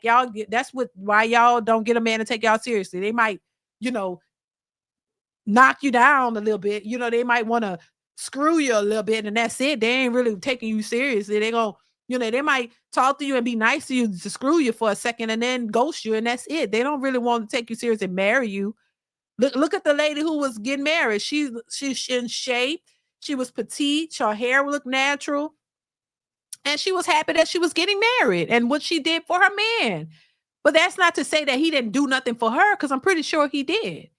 But they like to, put this out there like, oh, he's benefiting from you. You're the prize. A mess. Is it Bear Zoman 1926 says, I just want to say thank you for your hard work. Keep it up. Thank you. I appreciate you. Thank you so much for that. Thank you. Thank you so much for the support and being here. Thank you. Thank you once again. I appreciate you for that.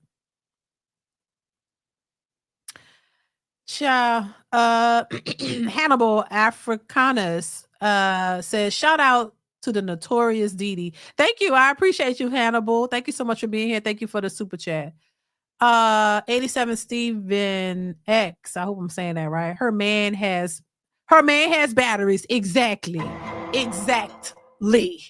I agree. And that's all it's ever gonna be, is a bunch of a battery man. Exactly. Because that's why they lost in the sauce, single and confused, because they really be, when they see these women getting married and these rings and stuff, they go to feeling like, well, damn, why can't I get mine? Thank you, 87 Stephen X. That's why they don't get no man, but then they be mad when they see other women getting a ring, because they're like, and then they try to make themselves feel more stable again. They got to start diminishing it. You know what I mean? Making it seem like, oh, that ain't nothing what I want. You ain't gonna never get nothing close to it with that mentality. I'm just saying every marriage that you come across, for the most part, people who have been married for years and years and years tell you they all have something in common. They all say that, hey, we had to work together. Don't stress the petty things, the little things. We gotta, work together. Everybody who's been married for multiple years tell you the same thing.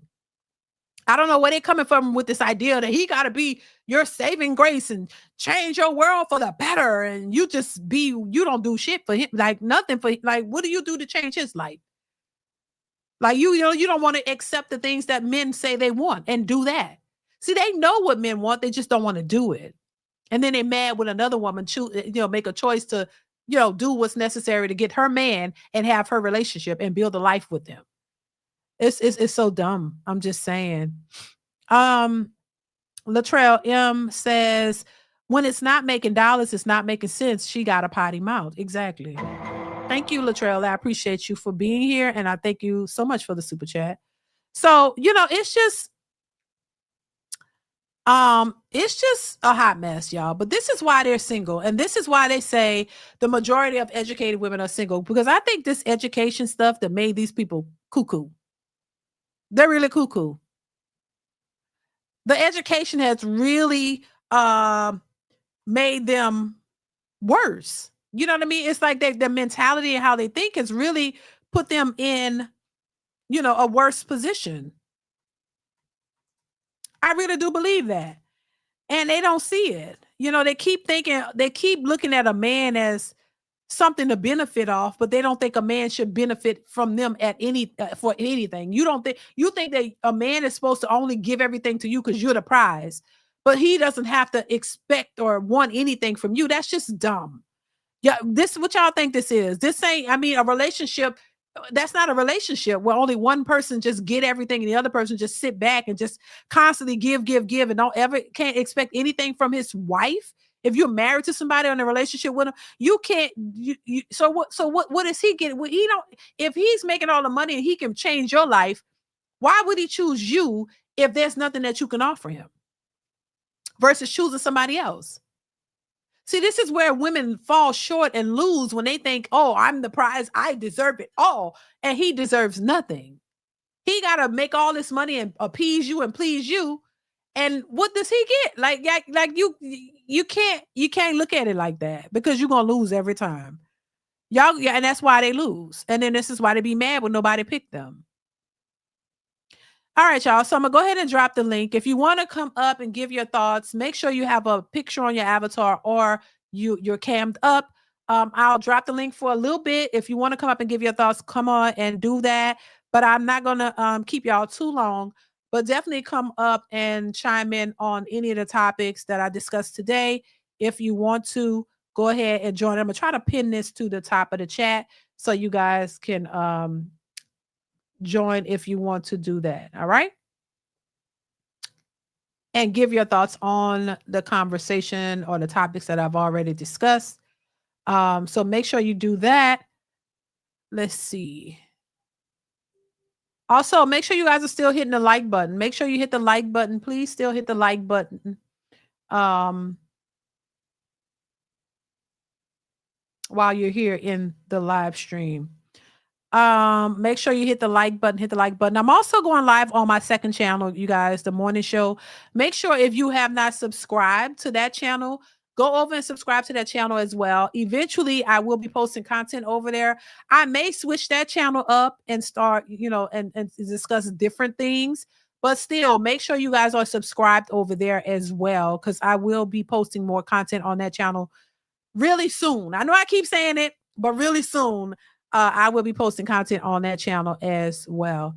So make sure you guys go ahead and hit the link. Please hit the link if you want to come up and give your 2 cents before I get off here. Also, hit the like button, hit the like button. Sandra Faye, what's going on? Says I'll call in a few. Okay, thank you. I appreciate you for being here. Fabrication says I will not choose. I'm a PhD Kevin Samuels soundboard. Oh, okay. I remember that. But yeah, I just think it's crazy, y'all. The mentality, and I talk about the mentality of modern women all the time.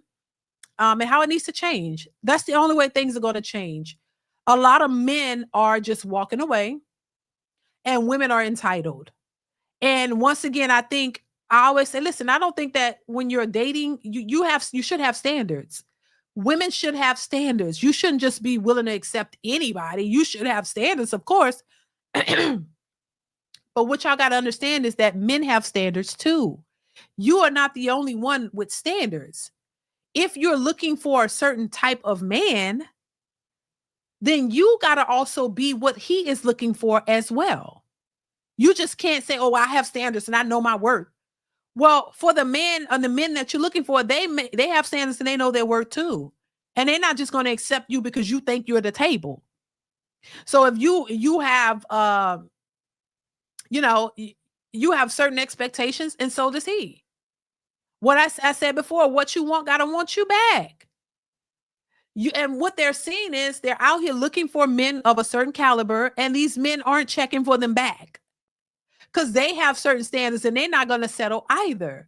So while you think you're a bad bee and you think you're the best thing since sliced bread, well, these men have standards as well, and they are looking for certain things too from women. And if you don't wanna give him what he's looking for, then guess what?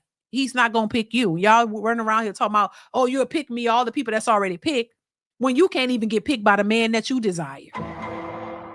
So you think that you mad at the pick me's because who are already picked because you can't get picked. You know what I'm saying? Make sense? So yeah, so that's where we are with that. And I just think, once again, we gotta do better. We gotta do better. Oh, let me put the link. I'm gonna try to put the link, which the link should be in the description already. Let me see. I'm gonna put it in a let me put it, I'm gonna put it in the chat. Come on, y'all. If y'all wanna give y'all 2 cents, come on before I get off of here. Cause I ain't gonna be on here too long, baby. I got some stuff to do. Wait a minute. Come on. Okay, there we go.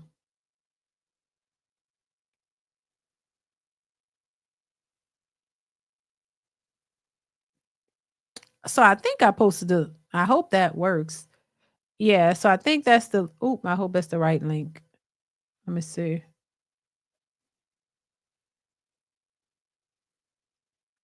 That's not the right one. I don't know why hold on, I'm gonna try to post it again. It should be in the description of this live stream though. Cause I keep posting the wrong one. I don't know. Make sure y'all are hitting the like button. Please hit the like button.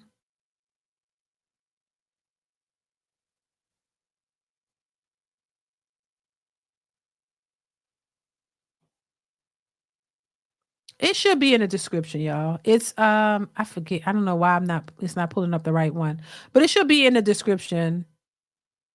It's called The Morning Show with DeeDee. I don't know if this one here is not the right one. I mean, it's not pulling up. I don't know why.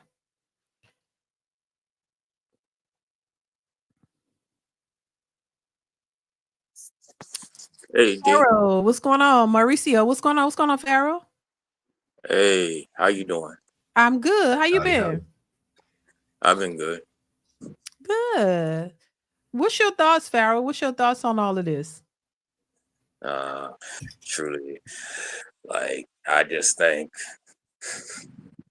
I'm trying not to be too explicit with it because, like, recently at my old job, I had a few females.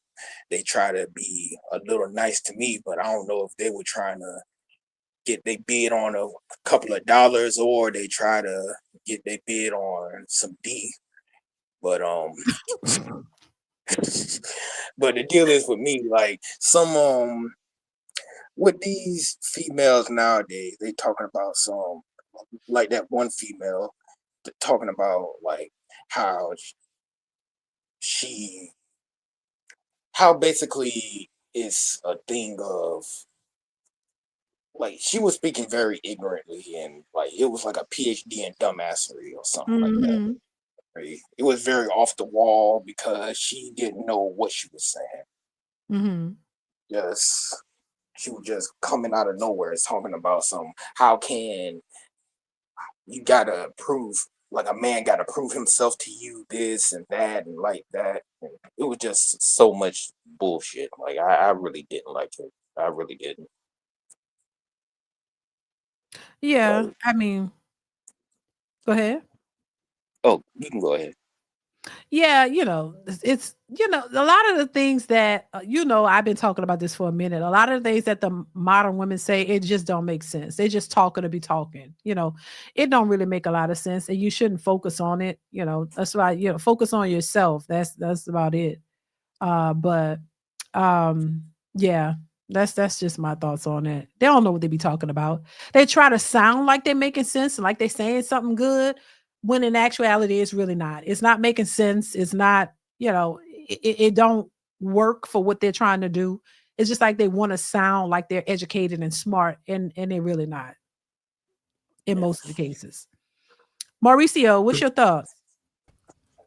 I agree with you. I think that, well, I guess on a certain level, I kind of disagree insofar as you said it doesn't make sense. I think it makes perfect sense when you see the universities these kids go to, when you see the things that are said to them, the resentment politics that are shoved down their throats, and how much they're taught they're taught to glorify this place of struggle and victimhood. And they say, oh, well, it's good to be at the bottom. It's good to struggle. You're holy if you struggle. It's good to be at the low end of the totem pole.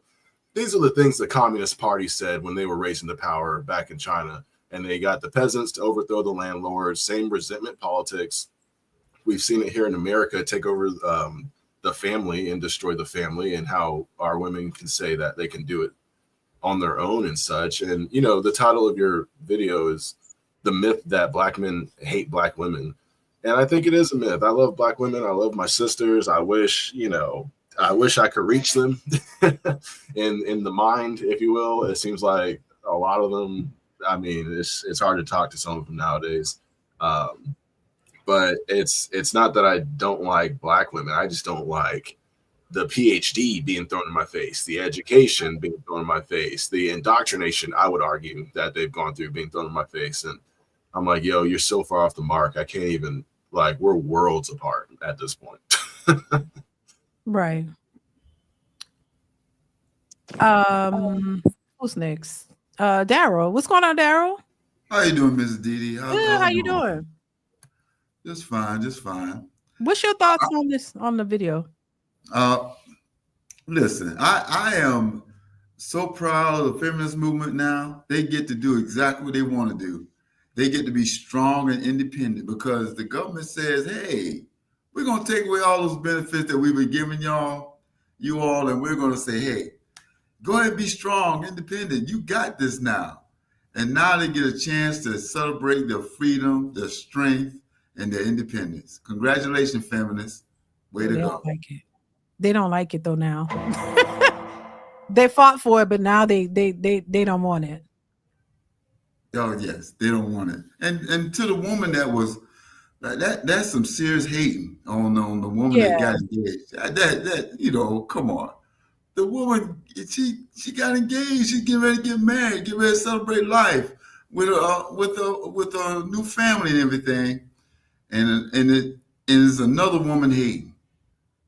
Y'all, the women, I say the women the modern women in the United States, they rough, they cruel. They're cruel now. They're cruel on each other. We do. I'm as a man, I'll stand back and just be quiet. Everybody out here complaining online is women. The women are the ones complaining. They're complaining about the government. They're complaining about each other. They're hating on each other.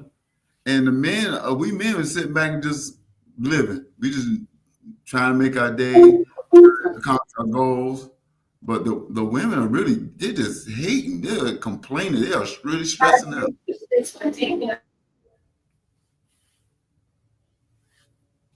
I don't know what that was. Go ahead. You wanted to finish, Daryl? Yeah, but like I said, I want to give my congratulations to the feminist movement. You no longer gonna have to worry about anybody helping you out or assisting you. You don't have to worry about being dependent or relying on anybody. The government heard you.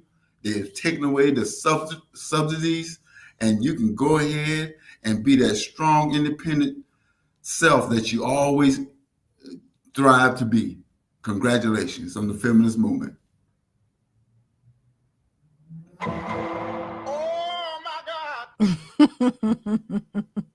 Trey, what's going on, Trey? What's good with you? Nothing much. How you been? I'm good. I'm good. I think that a lot of people are short-sighted on this, and I think that they think that this is somehow a W. It's not a win.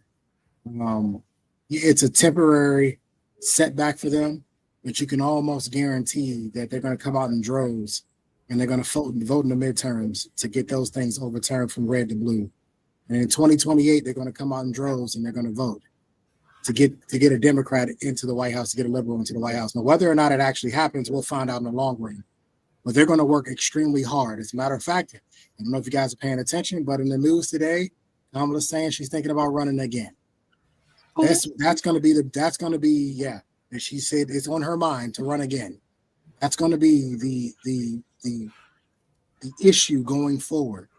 The truth of the matter is that majority of women are liberal, and more women vote than men do.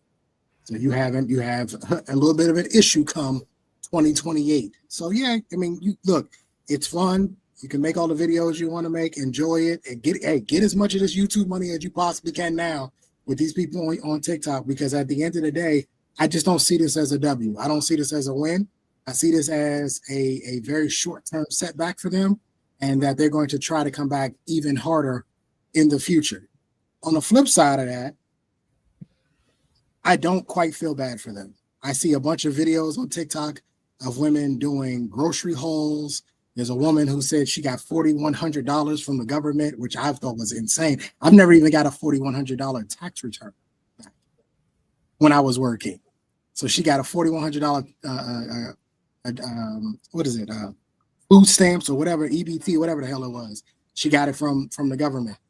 I don't feel bad for them in the moment, but I just have a weird and funny feeling that this pretty much this ain't it. This ain't over. This is going to be a long fight. You have to remember that all these people, they do have a right to vote, and they're going to exercise that vote going forward because they don't like not being able to live off of the government. You got to understand that they developed this system for these women to live like this. They developed it for them to live this way. So now wanting to take it away, it's only going to encourage them to fight harder to keep it. So fighting meaning by how they vote, you think? No, that's the only fight they have. Right. I mean, that's the only thing they can do is vote. Right. And if their vote wasn't strong, and you also have to remember, 55% of white women voted for Trump. I guarantee you may not get 55% of white women voting for a conservative going forward, because white women are affected by this too. Mm-hmm. As a matter of fact, I would argue probably more white women are affected than black women by this, by getting their food stamps taken away. I mean, we got women that are on TikTok saying it is the taxpayer's responsibility to take care of my kids. Mm-hmm. Who do you think she's going to vote for coming in the upcoming elections? Like, that's obvious. And you have many women who feel that way. I'm in the DMV area, and yeah, they feel it. I can see they feeling it already. So we are, but these places have always been liberal voting, leaning voting places anyway. But you're going to have a lot of places that are going to turn, I think, from red to blue here within the next 2 to 3 years. And what's going to happen? That liberal candidate, whomever they may be, are going to get right back in office, and they're just going to reinstate all the shit that he got rid of. That's what they do. That's how it works. Classy, what's your thoughts on this? He's actually telling the truth. I do actually agree with partial what Trey is talking about when it comes to voting. I think once another Democrat get back in office, they're going to reverse everything back to the way it was, and they're going to allow more illegal immigrants to come back in the country. And I mean, from my opinion, I think that a lot of them will have more immigrants come back in the country because they believe in family more than we do in the United States nowadays, in my opinion, because they're going to produce more children. Right now, we live in a country where we're not producing enough children to actually even have recruitments for the military and things like that. That's just my opinion from what I've been observing. Actually, speaking of Kamala, good luck, because I mean, she's gonna have to go through her homeboy Gavin Newsom, who's the front runner for the Democratic Party this year, from what I've been told. I don't think he's gonna win either, but that's just my opinion. However, That woman with the two nipple rings in her nose, the one who may, I'll be afraid to be with her because she talking about cleaning dirty drawers. I may have to clean her snotty nose when it dries up into a pair of nasal chandeliers, all them different shards coming out of her nose. But anyway, but the woman is nothing presentable to look at. I'm sorry. She looks masculine, she talks masculine. She's not something that a man would want to take out in public. Now I'm sure there's a Pookie Nug Nug, Nasty Nichols, or somewhere around that probably mess with her, but the quality of man that she probably would want, I'm sorry, he's not going to take her. That's why she's talking about shopping for her own ring. If you got to buy your own ring, that actually proves the point that no man probably would want to marry you. If you have to bring that up, you just basically told on yourself. But with that being said, I'm in agreement with Daryl. Hey, feminism, you won. Congratulations. You have made our lives easy. We do not have to provide for you. You said you can do it all by yourself, and that bear is still a possibility. But then again, y'all might scare him off, and he may want to push y'all back to our direction. But I digress. Go ahead. The bear don't want to do nothing for them. Hey, D, can I say something? Yeah, go ahead. Like the deal is, I agree with both Daryl and Trey, because the deal is that I noticed a bit of change going on, because lately you're starting to see a lot more like I've recently saw like white podcasts, like podcasts from white women, like they're now trying to get into the red pill thing, like trying to support the men and stuff. And like now you're starting to see women like open the doors for men. Now starting to see like basically they're trying to get back into, ever since this stuff with the government, ever since the feminists have gotten what they wanted, they basically been trying to get back into the arms of the men. Like they open the doors for the men. They're trying to like basically pamper to the men and trying to get back towards, basically trying to get back towards the arms of the men. But the men nowadays, they know it's smart to basically be aware and to be on their A game. That's the deal. So they're trying to like swindle the men back. That's what you're saying? Yeah, they're basically doing that. They're basically doing that, because that's what was happening at my last job. I had like a few females trying to like they basically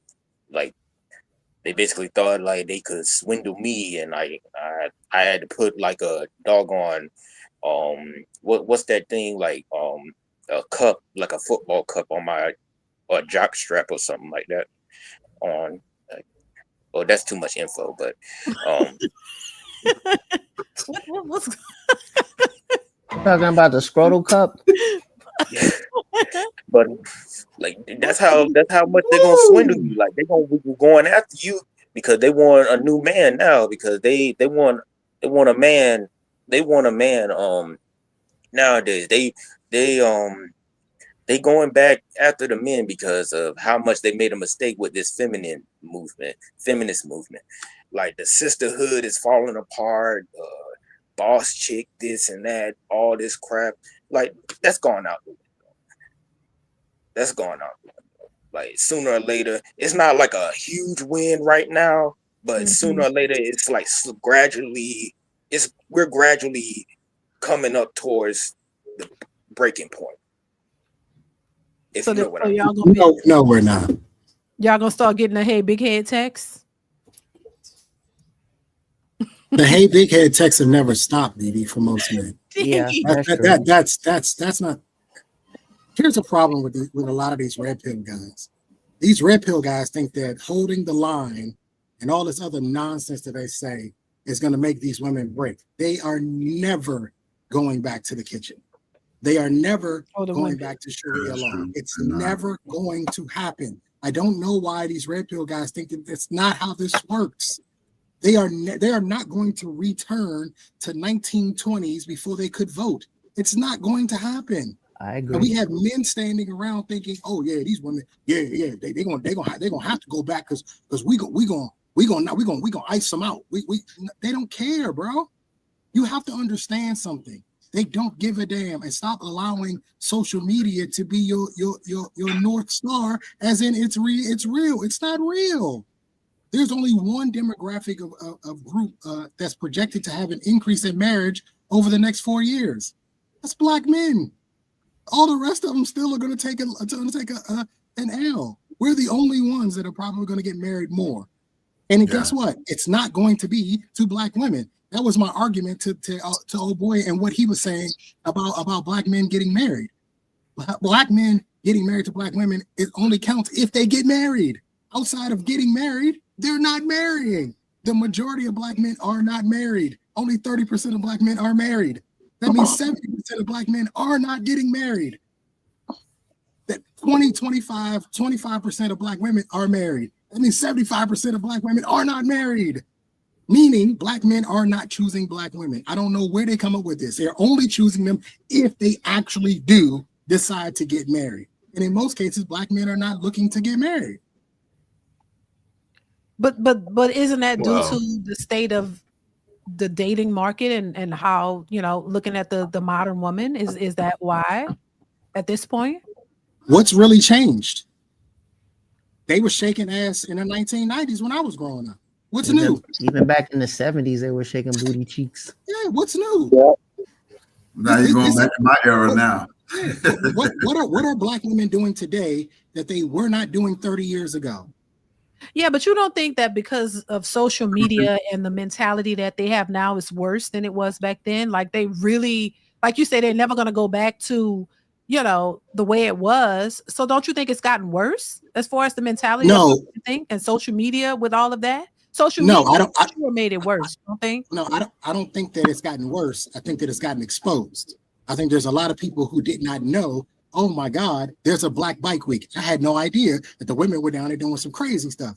I didn't know about Freaknik. Oh my God, they doing some crazy stuff. Nobody knows what was happening on the yard at these colleges unless you was actually on the yard. Mm-hmm. You know what I mean? Like unless you was actually there, you have any idea that these things was actually happening. This is nothing new. I was on the yard at Howard University 20 years ago.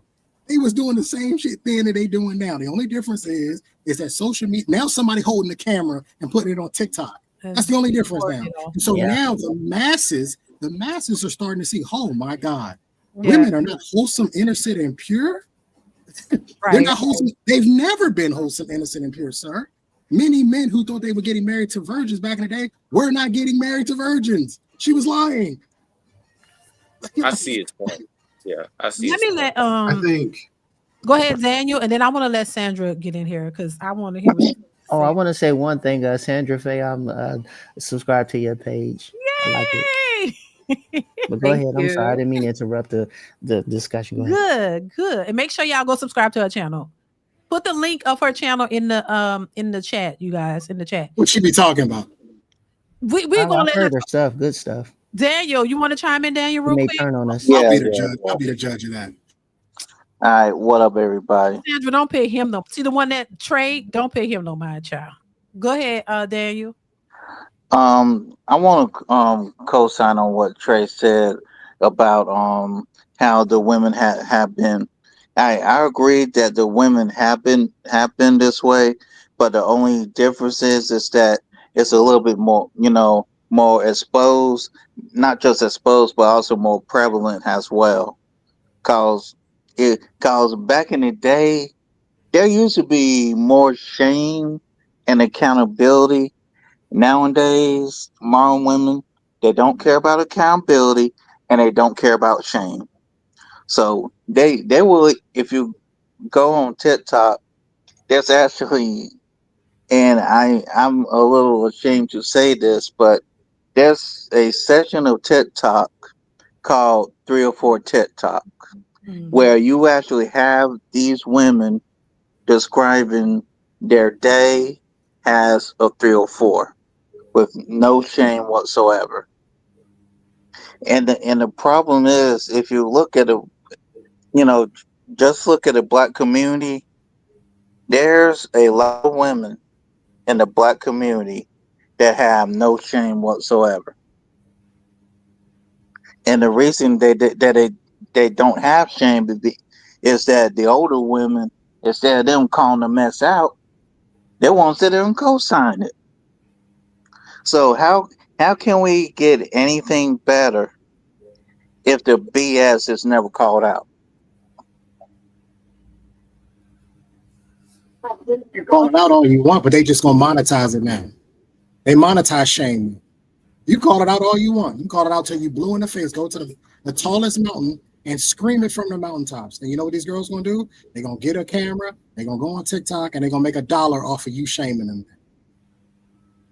In which what you said is right, Trey. But the point is, this mess ain't supposed to be monetized in any way, shape, or form. The only reason that it's monetized is because, quite frankly, and pardon my language, they just don't give a shit. They don't, and that's the problem. Is that modern women don't give a rat's ass about how people feel, or even embarrassing themselves or their family. It's that old, anything for clout, anything for clout. They will put clout ahead of shame and accountability, and it's just sad. Sandra, what's your thoughts and how are you? I'm doing good. Thank you for asking. So I kind of stepped away from the conversation for a little bit just to get ready, put my face on, and then I came back. So I want to address what's being talked about right now, but then I did want to talk about something that you were reacting to earlier in the stream. Okay. So as far as, all of these behaviors not being new, absolutely. Okay. Even if you're one of the religious people, if you go back to the Bible, they were talking about thought pockets back then. So, prostitution, all of that's been a thing. I agree with the sentiment that it's being more exposed now. So a lot of, our aunties and uncles, they done did some stuff that we would be blushing if we found out. Okay. Blushing and hiding our face and saying, I don't know this person. Mm-hmm. So I do agree that there is a lot more exposure to people who are living a more degenerate lifestyle. Now, as far as the whole marriage thing, I do think that as a society in whole, marriage is just kind of going downhill because we don't value that anymore. I think everybody has been, and I always try to connect this to a bigger picture.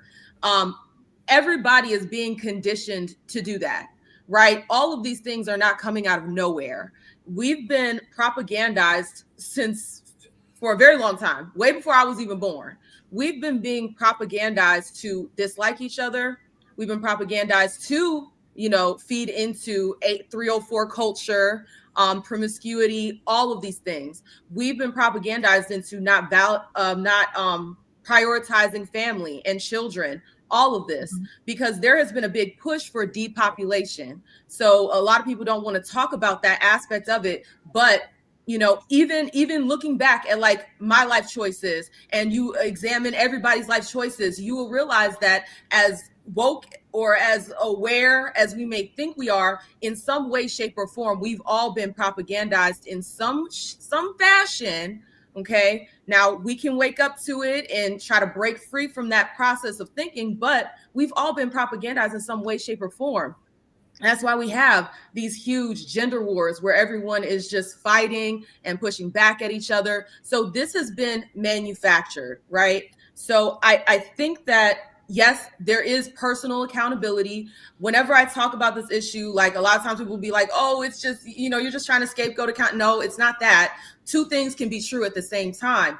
We can have major propaganda trying to influence us into behaving a certain way. And then also we have our own accountability for the choices that we make. We just don't understand how manipulative the propaganda is. And sometimes it's very subtle.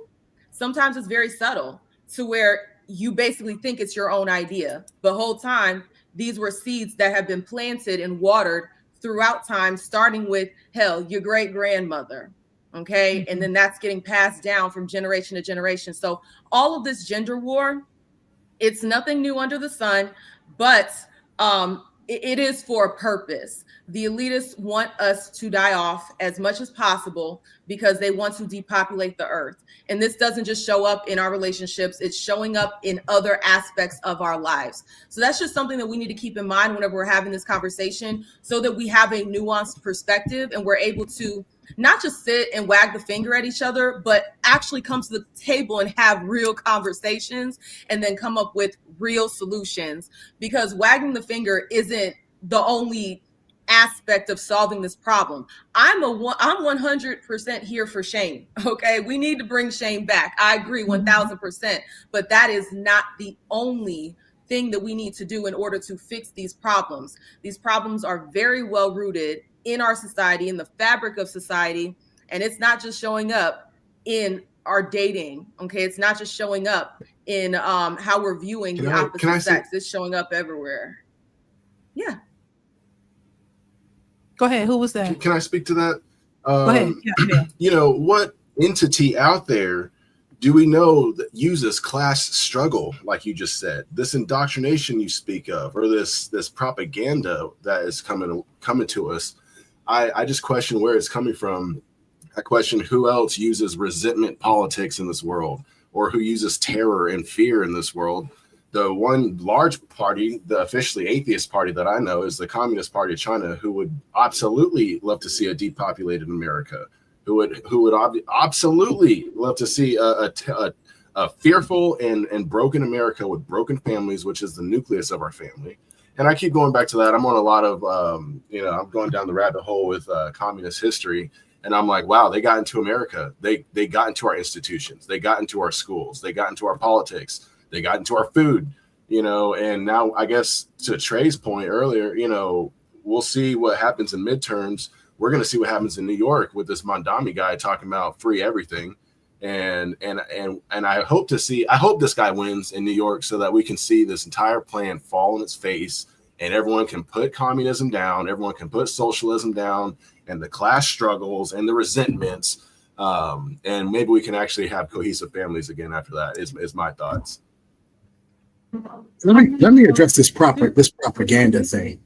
First of all, in the 90s, we had a bunch of TV shows that pushed families and getting married.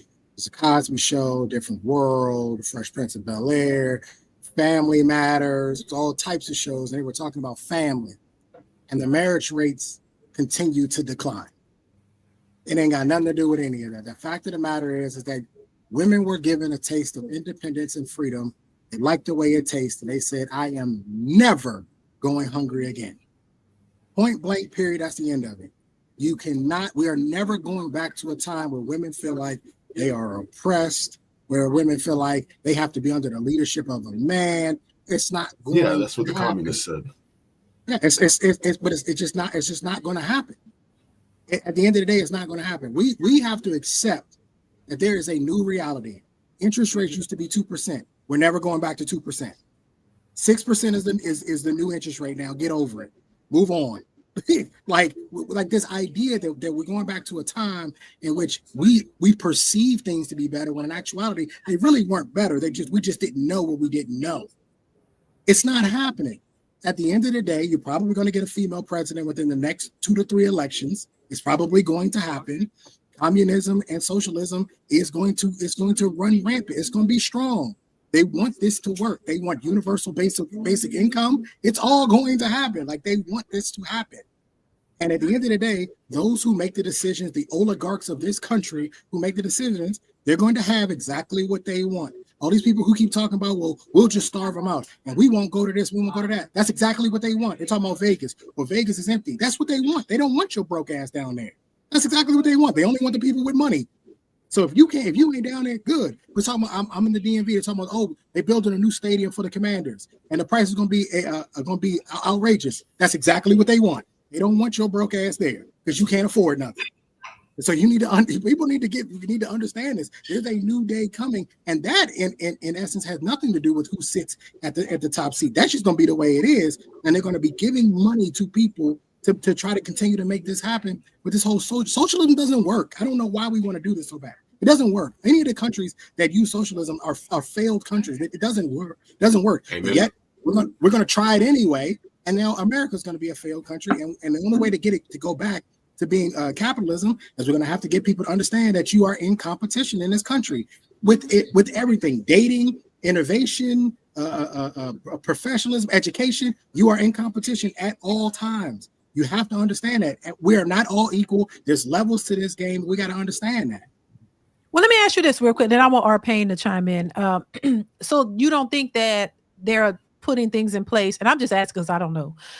You don't think that they're putting things in place to cause women to have to depend on the family structure, to have to go back to, remember, you hear women saying, hey, we don't have to work together like our grandparents did, and in a relationship or in a household with a man we really don't want to be with, but he's the breadwinner, so we just got to deal with it. You don't think that it could get to a place, because you said, Trey, you said it's never going back to them, you know, the way women were, but you don't think that certain things, the way the economy is heading, and I saw something where they're saying Amazon is going to start using robots for the area, so that means that's going to be less people that they're hiring and stuff like that. You don't think that that's going to have a part to play in all of that? Of course, it's going to have a part to play in it, but we need to be clear of something. Women have not needed men for almost 50 years. My grandmother bought a house in the 70s. My mother bought a house in the 90s. It's been a long time. This isn't anything new. This idea that we're going to go back to a time where women are going to have to get on their knees and kiss at the feet of men and please take. No, they're not. Now, here's the thing. They're not going to be able to live lavishly. They're not going to be able to have a luxury lifestyle. No. But the idea that they can't make it, they'll be able to make it. And then if that doesn't work, when the socialism party gets back into office, they're going to put in things to make sure that they can make it. It's always been like, I'm just confused by people. It's always been this way. They're going to make sure that women. It's been this way since like the 50s. Yeah, it's always been this way. Like even divorce. Divorce was designed to make sure that women and kids weren't on the streets. like they've always designed it. And you have to understand something. When you're dealing with the United States government, you're dealing with a faction that can change the rules whenever they want. They get to make the rules as they go. If they don't like the way some things are going, they'll just change it. They'll just change the rules. That's how they operate. So we have to understand something. When you find a woman, and if you have actually found a woman and you and her share the same morals, right? And you share a lot of the same ideologies about how you're going to raise a family and what's right and what's wrong, well, you better hang on tight. You better hang on tight, because the odds of you actually finding another one's going to be slim to none, and slim as left the damn building. I'm telling you, if you find one, you better hold her tight. They are far and few between, and that's the thing a lot of people aren't understanding. To the video you played, DeeDee, about the women like in marriage. I was never raised that marriage or relationships were about what you get. I was always raised that it's about what you give. And that if you wanted a successful relationship and you wanted a successful marriage, it was more about what you gave versus what you got out of it, right? Mm-hmm. Well, unfortunately, we live in a lifetime of gimme. That's what we live in now. And so everybody's going into these relationships thinking, what can I get? What do I get out of it? Well, this doesn't make sense for me. Even I am victim of it at times, being a single man. It's saying, I don't think I get anything out of that, so I'm not going to do it. Mm-hmm. Can I speak to one of the things that he said? And I'll keep it as brief as possible because I know other people want to talk. But when you say that socialism never works, I would argue that it works exactly the way they wanted it to work. So that there is a huge disparity between the mega rich and the mega poor. So it's never, and we have to understand, and people said this in the comment section, and it mirrors a lot of the points that I've been saying on my channel. The elitists are two sides of the same coin. You think these Republicans, socialists, Democrats, they get on here, they get on the TV, and they will headbutt each other in front of y'all, thumb thug, and say, oh, he's a this and he's a this. But the whole time they're going out and getting lunch after the fact. They're going out and getting lunch after the fact. They are putting on a show for all of us. And a lot of us have bought into it, and that's the problem. So when we say, oh, well, socialism, it never works. No, it works exactly the way they want it to work. For us to be extremely poor and for them to be extremely rich. And I agree with the sentiment that, if we're thinking of an ideal society, it doesn't work. I agree 1000%, but we don't live in an ideal society. We live in a society full of corrupt mofos that want that disparity. So it is propagandized. And I did want to really quickly address who it is. It's everyone, all the elitists, whether it's Democrat, Republican, everything in between. If they are a part of the elitist class, then they are the ones pushing out that propaganda. And so while we might get mixed signals of a good show here and there that promotes family values, you have to understand, if they just put out everything negative all the time, then the propaganda wouldn't be successful. You have to kind of bait people into these things. You can't just say negative, negative, negative, negative, negative all the time, because everyone's going to look at that and be like, that doesn't make sense. But if you lead in with, oh, we're going to push these family values, it gives them plausible deniability. And that's why you end up with takes like that saying, well, no, we had these shows. They do that for plausible deniability. You have to understand how deep the psychology goes to understand how deep the rabbit hole goes. But I want to let somebody else talk. I don't want to hog the platform. Our pain. I want to elaborate on that, on the propaganda. Go ahead. JSU Tiger, thank you for the super chat. Says, I think you're slowly seeing a shift to conservatism in America. Thank you for that super chat. Go ahead, Daryl, and then I want our pain to chime in. Ms. Sandra, I want to address the propaganda that you talked about earlier. From my understanding, the elements that represent propaganda is birth control, the right of abortion, and welfare. Those are the three propaganda issues I want to address. Now, yes, the government put that out. They created the part of birth control, abortion rights, and welfare. But the thing I'm missing is the fact that these propaganda issues are an option. You do not have to choose it.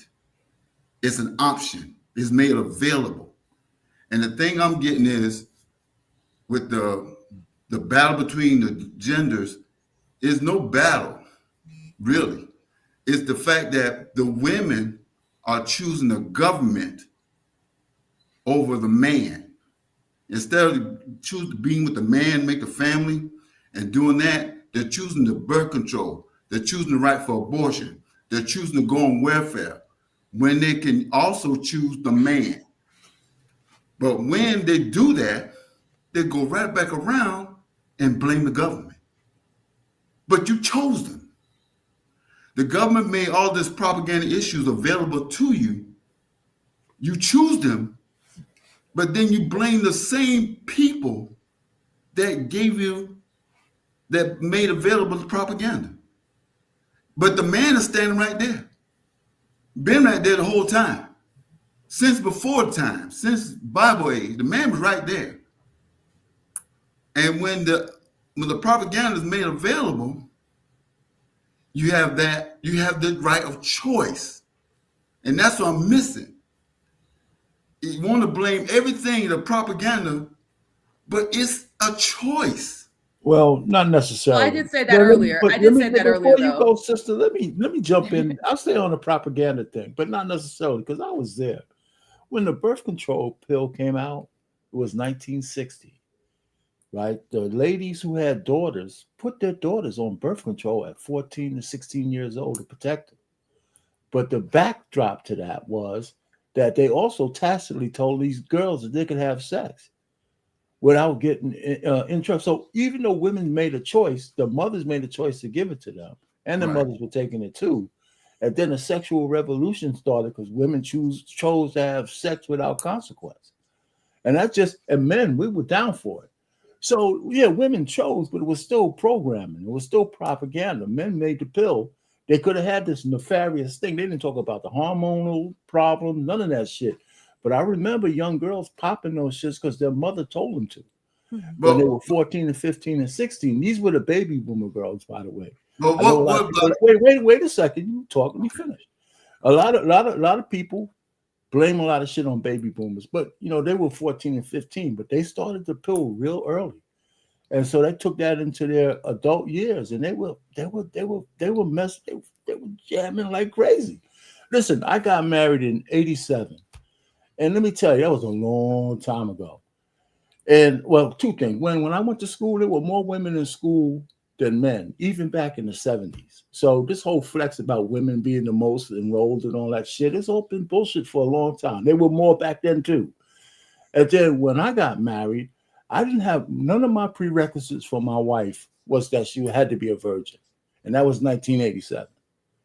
So when I hear men talking about all that shit now in 2025, they must be out of their goddamn mind. You know, so I mean, so I'm just saying women ain't never going back to the way it was before. The only problem is that their vision of how women were back then has been skewed, right? Because they think all the women of the 80s, I mean the 70s, the 50s, and 40s, they only got married because they were slaves to the men. Some of those women actually loved their husbands. That never gets told. So we're all over this place. But propaganda, we're all under this, I call it programming. We've all been under programming for years. And some are more susceptible to others than others. So that's why it seems like some people are accepting it more than others, because some of us are weaker than others. Some of us don't become aware until later. I'm fucking almost 70 years old. I just realized I shouldn't be on the plantation anymore. I voted for Hillary Clinton. I still can't believe I did that. You know, so I'm just telling you. So it takes a while to, you know, for you to come out of the fog. And, you know, and old folk like me, I can't tell the young people to do it. They got to come to some revelations on their own. Yeah, I appreciate your take on that, Richard, because that's exactly what I was going to say. You know, it's always interesting how people will say, oh, well, how did they fall for the propaganda, not knowing they've been propagandized in some way, shape, or form. You know, it's kind of like that saying that the person who thinks they know everything knows very little. And that's the idea that I apply to this. If you are going to say that, oh, well, how do you fall for this? If I pick through your life, if I go through every aspect of your life, I'm pretty sure I could find an area where you've been propagandized. We don't understand how insidious and how easy it is to propagandize and influence different people. And to the brother's point, not everybody is on the same cognitive level. So we have a big society full of a lot of people. And if we're going to assume that or try to say that all people should just not fall for it, well, you should just not fall. Not everybody is at the same cognitive level. Not everybody has the same experiences. So we have to come to this from a nuanced perspective, or else we're not going to fix anything.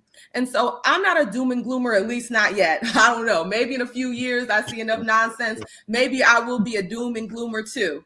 But I still have a bit of optimism that I'm holding on for dear life. And I want people to wake up to the fact that propaganda is a real thing. And the only way to combat it is to have an open mind and not have this one track black and white thinking, oh, well, it's the black man. Oh, it's the black woman. No, it's a nuanced conversation. And, you know, I want to go back to that point about, oh, well, it's a choice. I agree. And I said that earlier. Okay, when I mentioned it the first time, I did say that it is a choice. We do have accountability when it comes to that. I'm not trying to scapegoat accountability. With that being said, the propaganda is still there. Just like, you know, when we talk about the crack epidemic, the people out there selling it, they had a choice. The people out there distributing it had a choice. The people out there taking it had a choice. So yes, there are choices on both sides, right? And I'm not trying to do this whole whataboutism, but we have to make this clear. There are choices on both sides that have led to the degradation of the Black family. And it has started way prior to the 80s. It has started way prior to the 60s. Honestly, in my opinion, it started with civil rights. Okay, that's where I believe it started. And I have a whole video talking about that. I don't want to be too long-winded, but we have to have an open mind. Okay, if we're coming to a conversation, and that's one of the pillars of a higher IQ, being able to hear perspectives that you don't agree with and then go into them and try to understand them before just saying, well, that's just not the case. No, we try to understand each other's perspectives and then figure out where the truth is, because we're all surrounded by so much nonsense. And this is what the CIA wanted. There's like a famous quote about it where the CIA said, if we can get everybody confused, then we've done our job. If people don't know what's right, what's left, then we've done our job. And it seems like they've done their job. You know, I have one thing to add. I can't understand stupid. And if we're going to talk about stupid, I can't understand stupid. This idea that everybody has different cognitive levels. The problem is that their vote counts the same as mine. So now we got an issue. We got a big issue then. So if you're telling me that my cognitive levels are higher than theirs, then they should not be able to vote. And you know that's not going to change, Trey. That's exactly true. That's true, though. But Payne, the issue is that there's more stupid people than there are smart. That's always been the case. So they outnumber us. No doubt. And so, but they get the same. They get the same ability to vote. And that's the issue. Yeah, I am black and white on these issues because you know why? I've watched black people murder each other in the streets. I've seen them do it. I've held boys with 17 bullet holes in their body. There wasn't no white man that came in there and did that. It was black men. And we gonna blame it on the propaganda? Come on, man. Come on. You know, this is a conversation got 100 tentacles to it, but let me also tell about men and women relationships. We have basic natures that we ignore. And I think that's one of our problems too, because that knowing your nature of a man and a woman, when two of us want to get together, I think it cuts through a lot of the bullshit. I mean, I've been married for a long time. You know that, DeeDee. Mm-hmm. And maybe you can relate to this. I've come to the realization that the only reason why my wife is still with me is because she wants to be. Mm-hmm. I mean, when you cut through all the bullshit, right? You cut through all the love, the covenants that we made with each other and all that. The only reason why she's still here after all these years is because she wants to be. I mean, the same thing is reciprocal with me. And I think we miss that fact. We think that we make it so complicated that it's crazy. You know, when she looks at me, I mean, I could tell she just wants to be here or else she'd be gone. Mm-hmm. And she could take everything I have with her. But she doesn't choose to. Not to mention I'm the best husband in the world, but that's beside the point. There you go, Mr. Payne. There you go. You remind Gideon again, kind of like back in the 1980s, want to buy that gingerbread cookie house for Christmas. That's what I'm saying. Hey, Clancy, Payne won't tell the truth. It's your generation's fault. Y'all the ones that did this. Funny. That's funny. I just changed the name of my channel. We'll make that face. That ain't your generation. It's his generation. Their accountability, blaming the older generation. Whose generation? You say whose fault it is? It's yours. Y'all baby boomers, the most selfish generation of all time. Listen, you cannot make this up. You're over here saying we need to be accountable. Oh, it's the baby boomers. It's the baby boomers. Sandra, chill out. It's a running joke between you. Yeah, it's a running joke. It's a joke. I take it everywhere I go, man. I tell you. But listen, I'm your favorite baby boomer. I tell everybody that now. But anyway, it's an interesting conversation. But I got to split. Yeah. Well, take care, Richard. Yeah. Okay. Thanks for having me up. Hey, nice seeing everybody else. This is a special session, right? It's Saturday, isn't it? It is. It's my birthday. Yeah, I didn't since I'm retired, every day seems like the same day to me. So sometimes I gotta get confirmation that it's the right day, you know. Hey, that's pretty cool. Hey, today is my birthday. I just turned 49. Happy birthday. So I would have the same happiness that you have. Happy birthday. I hope you get all the coke and hookers that you can stand. Wait. Everybody, I'm going to go check your channel out, Sam. All right, later. Thank you. Take care, Richard. You know, by the way, there is no solution to this, DeeDee. You know, because that's what I was about to say from what just to piggyback off of what Sandra said. She was talking about people aren't on the same. Did you say cognitive levels to where I guess when we're trying to communicate and being open, because I talk about that too, kind of in the same realm, being open to what other people have to say. I think that she was referring to how people can understand each other better. You know, we have Trey, and y'all know we've had these conversations for a while. And y'all get crazy, y'all argue and all that kind of stuff. We can't even get past a difference of opinion. We can't even get past like understanding each other and that everybody is different and people have different perspectives to even get to a point of understanding each other, to listen to each other and make changes or change. How do we do that? Because if we're talking about making a difference, don't we have to kind of get on the same page in order to do that? Like on a basic level? Which we never will.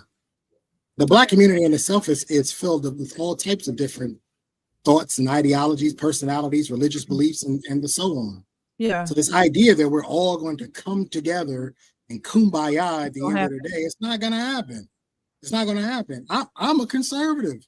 So there's that. And I'm the only one in my family. The rest of them are all liberals. So how do you think that's going to work? You know that makes two of us. Yeah, my family's like that too. Yeah, it's what I'm saying. So we have, but here's the thing. I think at the end of the day, it doesn't really matter. The only thing that's going to matter are the people who have a whole lot more money than us. They're going to be the ones that make the decisions. They make the decisions all the time. They sit in those Federal Reserve rooms and they have private conversations that none of us will ever be privy to. And they make decisions that affect all of us to some degree. What you have to for Trey. Okay, what you have to do is learn how to react to that. I was never going to vote for Biden, but I was ready for Biden when he got in office. I knew what was going to happen, so I could change my investment portfolio and all this other type of stuff to be beneficial to me for when a liberal or Democrat is in office versus a Republican or even a Trump for that matter. You need to be ready for whatever's coming down the pipe. So Trey, you call into these shows for entertainment? Is that why you call into the shows for entertainment? Absolutely. There's no solution coming out of this. You think the oligarchs in this world, you think Musk and them are listening to this right now? They're not. So if you're calling in for entertainment purposes, why should we listen to what you have to say if we're all solution oriented? You don't have to listen to me. You can turn the volume down while I talk. Fair. I think always there find is it a funny. I always solution find it funny insofar as that the people call into streams and people are trying to have productive conversations, but their whole goal is just to be entertained. So you're a troll. I don't know the show. Okay, I don't know the show that well. I've recently tapped in, so I just want to understand the scope. So you call into troll. Issue is that people like you call into these shows. People like you call into these shows with a hope strategy and thinking that it's going to work, and it's not. Hope is not a strategy. You said it yourself. You're an optimist. Good luck with that. You said you haven't gone to doom and gloom yet. You'll change over time. It'll happen. Just keep living. It'll happen. What you'll see reality. And oftentimes what happens is when people come onto these shows and they call in, they want to say the right thing, the PC thing in front of a group of people. But that's not what reality is.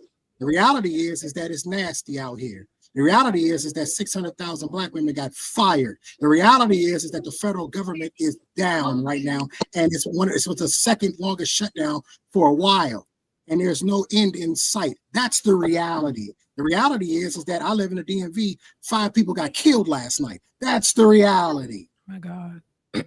So you want to call in and talk about this reality as a joke? I am no as a troll. I am no troll. Please don't be disrespectful. I am no troll. I'm a realist. I'm telling you the reality of this, that you think that this world is going to be. If you want me to be respectful, then be respectful back to me. Because how have I disrespected you? When you started your spiel, that was also disrespectful. Well, she just wants to call in for hope. Look, I'm a woman. I understand those little slick terms when people say it. I understand it. I peep game. But my whole point is this. If we want to have solutions to these problems, if we don't want to lay down and just give up, because that's what it sounds like you're saying, well, just lay down, give up, and just try to get by as best you can. Fine. That is your perspective. You are allowed to have that. You're allowed to live that by all means. Not all of us are cowards and want to give up. And not all of us want to just sit back and allow the elitists to have their way with us. Some of us do want to fight back. And that's why we have these conversations, because we are the majority against the elite. They are but a few, and the rest are the many. So if we are able to, and we're not going to be able to get all, nobody ever said get all. Okay, that is ridiculous. Nobody's ever said all. But if we're able to get a large enough portion of us on some kind of page to understand that it's not us against each other, it's us against them, then we can start to try to fix these things. So I do have hope, okay? And I don't see that as a bad thing. But what I do see that is kind of a bit interesting is that you said higher when you're talking about cognitive function, but you can't even see past your own perspective to even entertain what anybody else is saying. You just shut it out at the door, which is a sign of lower intelligence, lower IQ. Reason why I'm shutting out I think that what people should do is have 2 ears, listen to understand, and then respond to try to get somewhere, as opposed to, well, that's just stupid. Oh, you're just doing this on hope. That doesn't solve anything, and that is the definition of trolling. Because you said you're here for entertainment anyways. You have no power to change anything. You have no power. At the end of the day, Sandra, you're not going to die for your beliefs. That's the truth. You're not going to die for them. You're not going to give your life up for what you believe in. So all you're going to do is you're going to continue to come onto the panels and you can spread hope. Obama did it successfully for 8 years. It does work. You can fool the people. You can fool people with hope. It works. But at the end of the day, the reality will be the same. A bunch of people thought Trump wasn't going to win. He won. And here we are. And I wish Payne was still here, because the stream that I was on with him, I told him when Trump wins, he going to make sure that black women suffer the most. I said that to him. I told him that. And that's exactly what we're seeing. I live in reality. I don't live in a whole delusional world. And this isn't about being a coward. You're not saying anything that I haven't already heard before over the last 3 years. That's why I can dismiss it, because it's nothing new. You're saying the same thing that everybody else has been saying when they pop up a channel with a microphone. So you don't believe the black community can do any better than what it is right now? If the black community could do better, they would do better. In which you're right. But the thing is, though, do you believe that people can come together and have the conversation, though, Trey? The best time that black people ever came together was civil rights. Have we ever been better than that? Do you think that it has anything to do with, do you believe that we had higher marriage rates than even white people before the civil rights era? For sure. I mean, the statistics show that. There was a point in time we were married at an 80% clip. We were doing very well. Civil rights happened. Yeah. And then, Nixon came in and he said, we'll pay these women to leave the family. And here we have government incentives, the introduction of the welfare state. I think all of that, we could backpedal that, which we can do. I don't subscribe to the powerless narrative. I think they want us to believe that also. I think that our power is in our unity. I think that our power is in yeah, I'm saying, like, if we could unify and actually come together, the meme of the 2 guys, the black and the white arm wrestling, and it's like, this is what they really fear. It's like unity amongst black and white people, black men, black women and Hispanic women, all of us. If we all just came together and said, hey man, you know what? I actually don't hate you like the news told me to hate you. Yeah. And I actually don't think you're as evil as the news told me, you're evil. Turns out the news is a bunch of communist propaganda organizations, is my personal belief. And I think that is actually our power. I think our vote still matters. I think that as much as they want to delude us into thinking our vote does not matter, I think our vote still holds water. And I think that they wouldn't fight so much over it if it really had no power whatsoever. We can put these people in positions. We can take these people out of positions also. The states have rights, and I think we've forgotten that. And yeah, man, buck the communism, I want to believe that we could, because I really would love that if we could come to some type of common ground and make things happen. That's what I would love. But look, if we could drop the communism they shoved in our mouths during the 60s, during all that, Great New Deal, and let's pay these women to leave the house. If we could drop that socialism that they introduced years ago, I think we could come back together, and I think that would be us coming back together like we already did. A little bit of you had 2 opportunities. You had 2 opportunities. Trump 45, Trump 47 to come together and do something. Right or wrong? Black women hate Trump. That was never going to happen. I'm sorry, I can't.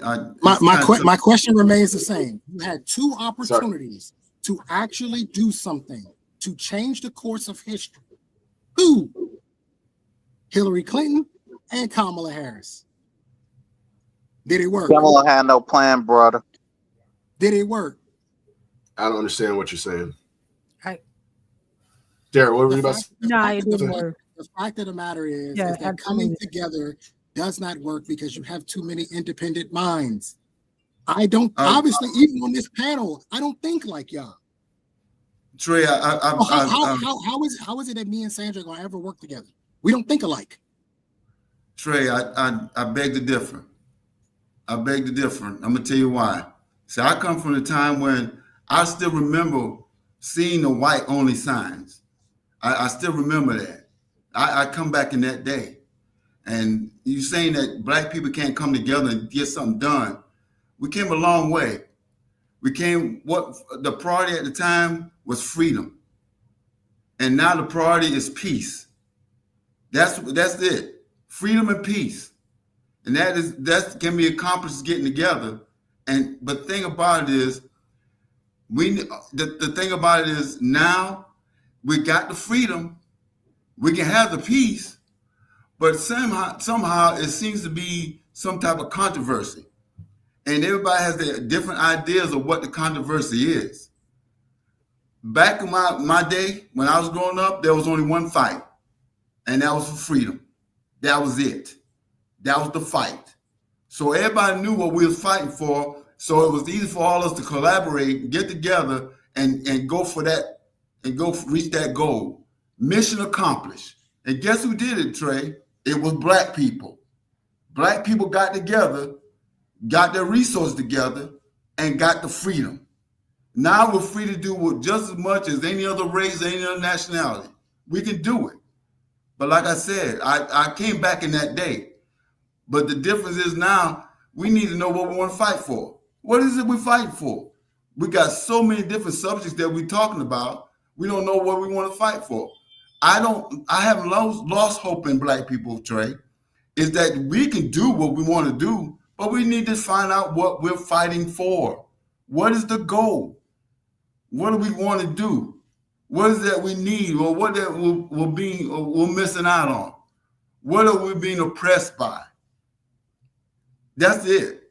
But I do not lose hope against black people. I'm sorry. We can come together because we've done before. We've done with freedom and we're done with voting. We've done it. We've done it with the school system. We've done it. And of course, there was sacrifices that had to be made, but we still stuck to the fight. We still stuck to it. So you can't tell me that black people can't get together and get something accomplished.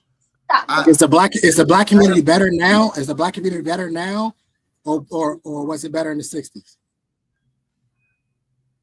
60s, 50s. It was better in the 50s. The 60s is where everything went off the rails. No, 60s. So you want a society, and you want a society and a culture of living off of handouts and a culture of chaos to come together and work together harmoniously. Trey, if the fight is one fight, if there's one thing we all agree that we want to fight for, yes, it can be done. But if we're trying to fight for 10, 20 different things, no, because it's going to separate us. United we stand, just like the young man said earlier, about being united. United we stand, divided we fall. If the fight is 10 battles, you coming back? You coming back from Argentina to fight?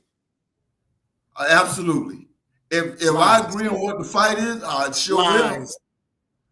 You ain't flying back from Argentina to come back to I will get in for the fight. No, you're not. I will. I will come back for the fight. Matt, Trey, I'll come back anyway because there's a battle I am going to fight. Would I fight? There's a battle that I do want to fight. And I'm coming back. Asking me, would I fight for black culture and black society? Is that what you're asking me? Yes, that's what I'm asking you. Or anything you believe in. Yeah. Okay. I believe that black people need to do away with government altogether. Don't get married by the government. The government has never been in. Listen, the government doesn't create systems for them to lose at all. They have never. I spent 8 years in the Air Force, 2 tours in Iraq. I was a police officer in D.C. I have seen this, how this works. They do not create anything in which the government will lose. Everything is designed for them to win. Everything is designed. But Trey, you've been to, well, how many different countries have you been to other than the U.S.? How many different countries? 30. I think it's 31 at this point. Tell me what country has a better life than we do here? Nobody. Nobody has it better than America. But okay, so I know you said the government. But my fight isn't whether or not we're better than other countries. My fight is that I think that the direction in which the Black community should go should not be one of asking for handouts and reparations and all this other nonsense. I believe that Black people are smart enough, intelligent enough, strong enough, capable enough to do it on our own. We proved it. Sure. We've done it before.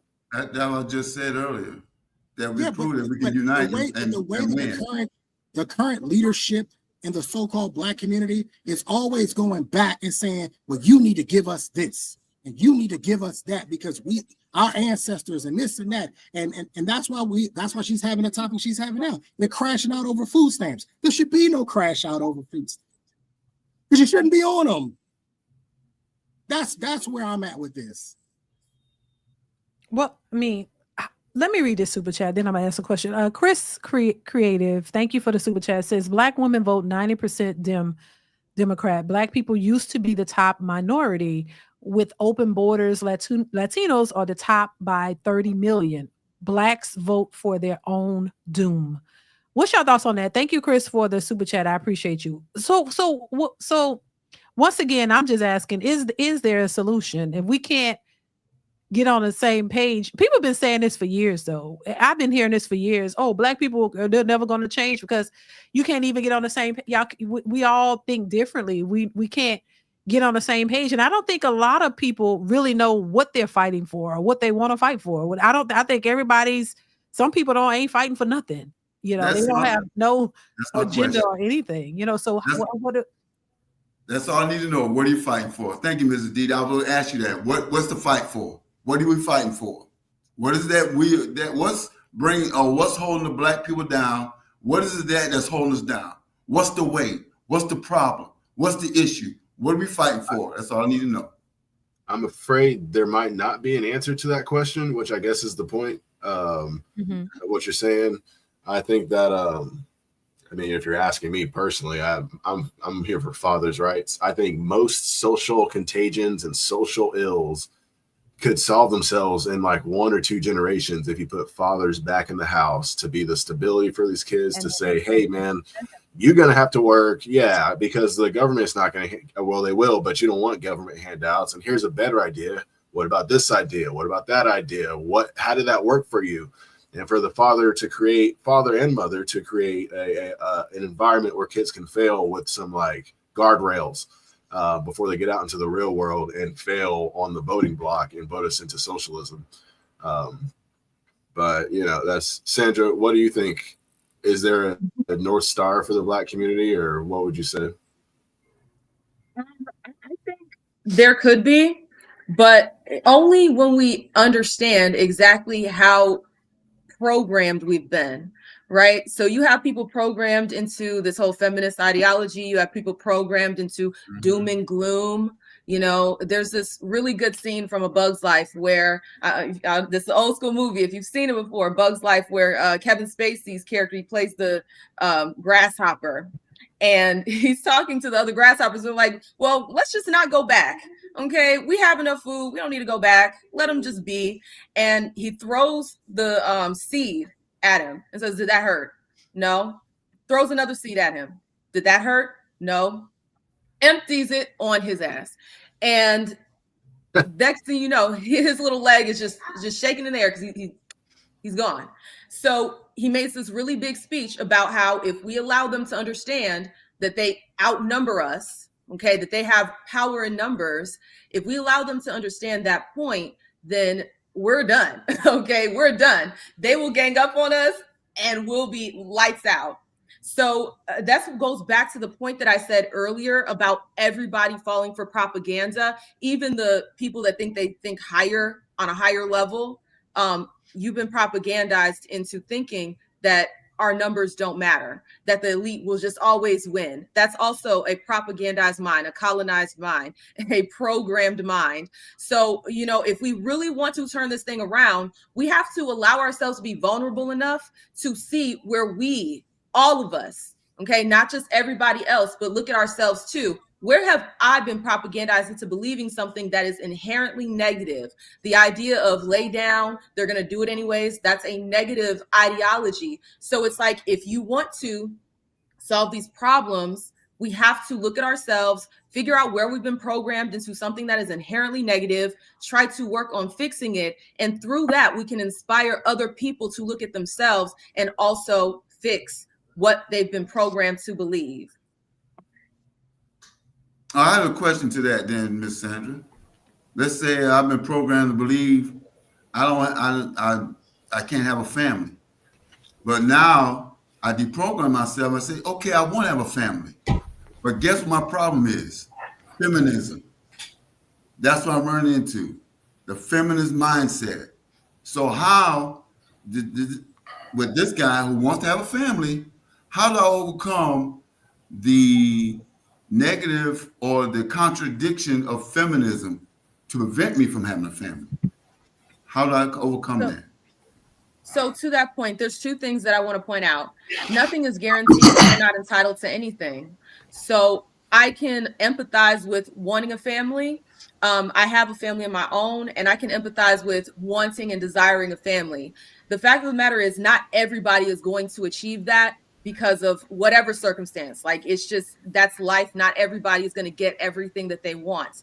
But if you are true to this, and it's not just for me, I want this for me, but rather you're thinking about the greater society and wanting us to, as a collective or, in larger amounts, start to get together and have strong families, then, even if it gets to a situation where maybe you're not able to get that family, but you're able to speak truth to power and encourage the younger generation to not make the same choices that you've made. Same with women who have come. And this is why I appreciate platforms like DeeDee's coming on here and showing other women like, hey, this isn't the way. Leading by example, all of these things. Even if we're not able to get it in our lifetime, we can inspire the younger generation to make better choices. So that's how I would approach it. Yes, you can try to get that family that you want, try your best. And I hope that for the people that want a family, a healthy family, that they get that. Understand that's not a guarantee and it's not an entitlement. But if you truly care about this issue, try to reach the younger generation and tell them how to avoid the mistakes that you've made after reflecting upon it, getting older, and seeing where it's led you in life. I agree. I always say, they always say that liberals don't have kids; they have your kids.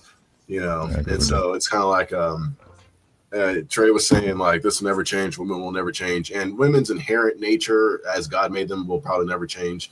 But the behavior we're seeing now, you're talking about, the LGBTQ community and all that, and they can't readily replicate themselves. So I think a lot of this will die out in a few generations on its own accord because they're just not replicating themselves, like conservatives do, I suppose. I think conservatives have way more kids than liberals. I don't know if that matters at all, but it does matter. It means you're going to get the next generation, and the one after that is just going to be almost by default. Their parents might probably go to church, but their parents will probably be married. And that'll just be the majority of the kids coming out of the next generation, I feel. And so I think that, we have to get to the children. We have to raise our own children and keep them away from the communists. That's my point. I think feminism is neo-Marxist class struggle. And I think it's permeated every inch of society to now where it's like, I'm not a gas station owner, but he's a gas station owner. So he's my oppressor and I got to defeat him. It's like, once that kind of dies out, I think we can get back to some solid footing. And to your point, we don't have a North Star. We don't have any underlying ethos that's driving us in one singular direction. And I think that's our problem. That's why the propaganda works. If they can keep the ground underneath your feet moving so much, you can't find your balance ever. And I think it just takes a strong inner constitution. You have to say, what do I actually think? You have to look in the mirror and say, what do I actually believe? What actually is 2 + 2 actually 4, or is 2 + 2 gel like they told me on the news today? You know, or is a horse a whale, or like they told me on the news today? If I know in my heart that a horse is not a whale, the propaganda don't work the same. Like the lady said, you know, the propaganda don't work the same. I'll stop. I'm done. I'm sorry, Ms. Sandra. I still was waiting for like an answer to my question. I still want a family. I'm dealing with feminism. Now I'm still able to have a family, but I'm still here dealing with feminism. How do I still have the family and still allow feminism to continue? Okay, so like I said earlier, it's not going to be a guarantee. So even if I were to tell you how to do it, it doesn't mean that it's going to necessarily work. So, you know, it doesn't, and not every solution is going to work for everybody. So the solution for you might be different from the solution for the next person. But what I will say is, and this goes across the board, vetting the people that you deal with, asking those hard questions, not necessarily playing games with people, but asking them hard questions and getting to know their values, their value system, and the ones who are not meeting the standard, the ones who have a captured mind that is so far gone that if you did lay up with them and they had your children, they would take you through the ringer and probably put your son in a dress. You know, try to avoid those as much as possible. But, you know, it's hard to say because, one, I don't know your life, so I can't evaluate your particular life choices. But I guess the overall thing would just be to vet as well as you can, be the best version of yourself as you can, because oftentimes we attract what we are. So if you're attracting certain types of people, then, you know, maybe it's you, maybe it's where you're putting yourself out, maybe it's how you're coming across, and that's attracting certain types of people. You know, it's just, there's no one size fit all for I want a family. How do I get it? You know, all the advice I can give is vet as best you can. And then also, if you truly do care about family in a general sense, try your best to, like I said, educate other people, educate the younger generations before they make the same mistakes if you've wasted a lot of time, so that they don't fall into those same pitfalls and get what you want. But as far as like a one size fit all answer, I don't have that. So I'll answer for you, Daryl, because she took I know you Trey. a long way to say nothing. She didn't say anything. Trey. I know Trey. I wanted Miss Sandra again. I want Miss Sandra to answer because I already know what you're going to say. What am I going to say? I already know what you're going to say. Well, before y'all say it, let me let somebody else get in real quick because y'all, I got to get off here soon. World Class, you want to go ahead and chime in, and then I want Scam Likely to chime in. Going on? Can y'all hear me? Yeah, I can hear you. Peace to the channel, the panel, and the chat. Make sure y'all hit the like button, subscribe if you're new to the channel. We out. I definitely agree with Sandra. It's kind of what I've been saying since I've been on YouTube. It starts with so my process is this. It need to be a debriefing. Our people need to know what has really actually gone on. And a lot of stuff has been revealed, so we don't look like a conspiracy theorist. Through these CIA documents that you can get, the Freedom of Information Act, and learn what's going on. Next part is, like I point to even with the gender war, and shout out to you, DeeDee, because what you do on this channel is beyond needed. I've been saying it since I've been on YouTube, that women got to actually correct the women. It has to be parenting, and then from parenting, you got to create an environment, got to create a culture, and then you got to align with, and it's kind of addressing what you was asking, Darrell. You got to align with other people that fit that culture, where you can go make all these political moves. You know what I'm saying? And the underlying deal and what I'm saying is we got to make a sacrifice and go, our generation, 80s babies, 90s babies, we done.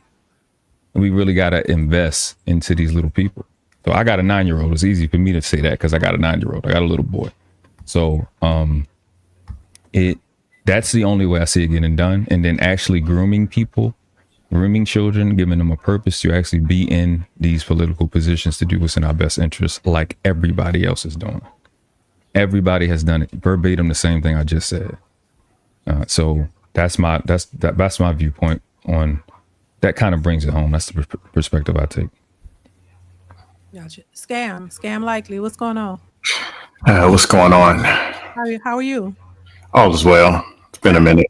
What's your thoughts on the conversation? And I just clicked on a little bit ago. I guess I can answer a couple things.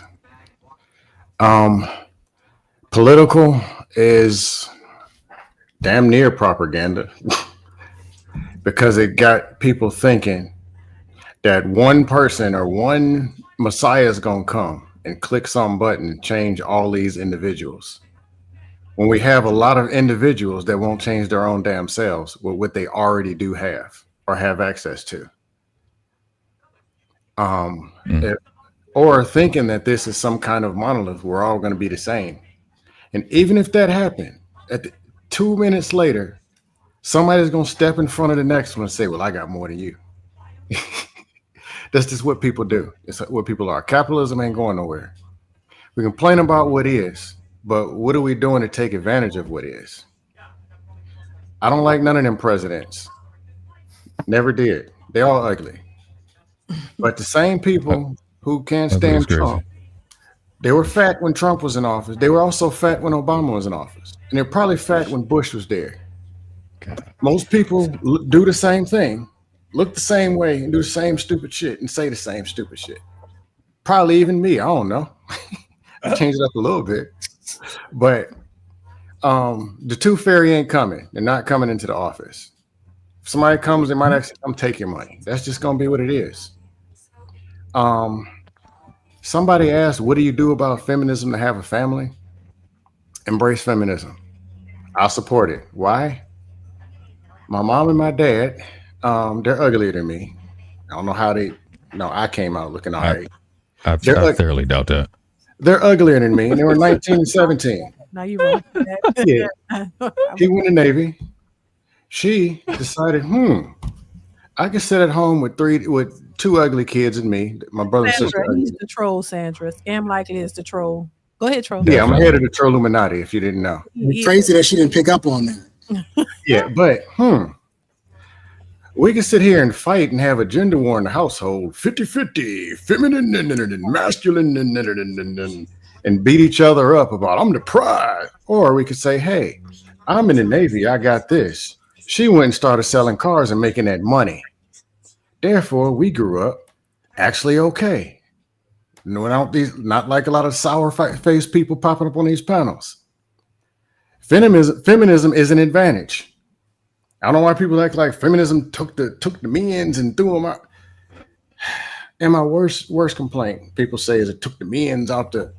If in 1967 somebody knocked on a woman's door and said, "Hey, I'll give you 2 boxes of donuts if you leave your husband," and they left and they never came back, that tells you what that relationship really was.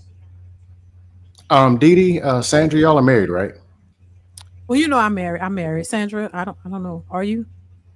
I am. I don't do things with the state. You say what? Amen. I don't do things with the state. So you don't have a driver's license? I like this lady.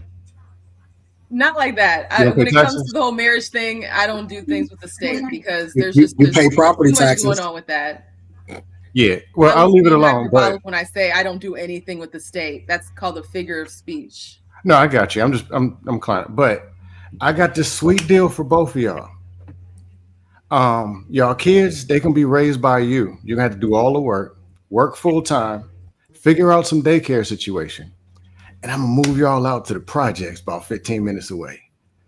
C-Loke and Marquavion already out there waiting for you to steal your hubcaps. All I need y'all to do is leave your man. What the names was again? C-Loke and Marquavion. They out there waiting on you. Aren't y'all excited? You can be independent. So if a woman is taking that deal, maybe something wrong in that household, starting with that ugly ass man. I'm just saying. And these women left in 60s. DeeDee, you got to drop him. And never came back. Maybe something else was wrong. I'm just saying. I'll leave it there. Okay. Reese, Yeah, you want to chime in, Reese? I see that. No, and I would say something more like, I think they capitalized on the bad relationship. Oh, sorry. Go ahead. It's on you, Reese. You better shut down. Oh, I was saying, what up, I think they Reese? pretty much just capitalized on the bad relationships. I think Mauricio calls himself Reese. Oh, Red Dragon, you. No, I just joined the panel, but I kind of figured out what y'all talking about. I just hope everybody gets it together soon, man, because what's happening now is going to be bad for the businesses in 10 to 15 years. Damn, my camera's messing up. Because young people are listening. They're chiming in, even though you might not think they are. I stand on the bus stops with them and ride the train with them. And I hear them talking. And the conversations I hear on the train are now the same as the ones I hear on the panels. that's true. And it wasn't That even is like true. that. I mean, as recent as 5 years ago. Oh, shit. This is something that's bloomed like recently with the young folk. I'm talking people with book bags on and shit, talking this shit. Yeah. And they are They not are. fucking. I'll say it on every panel I've been on. I haven't seen a pregnant teen in about 4 or 5 years. And as far as I can remember, the last 50 years, that's how we populated the earth.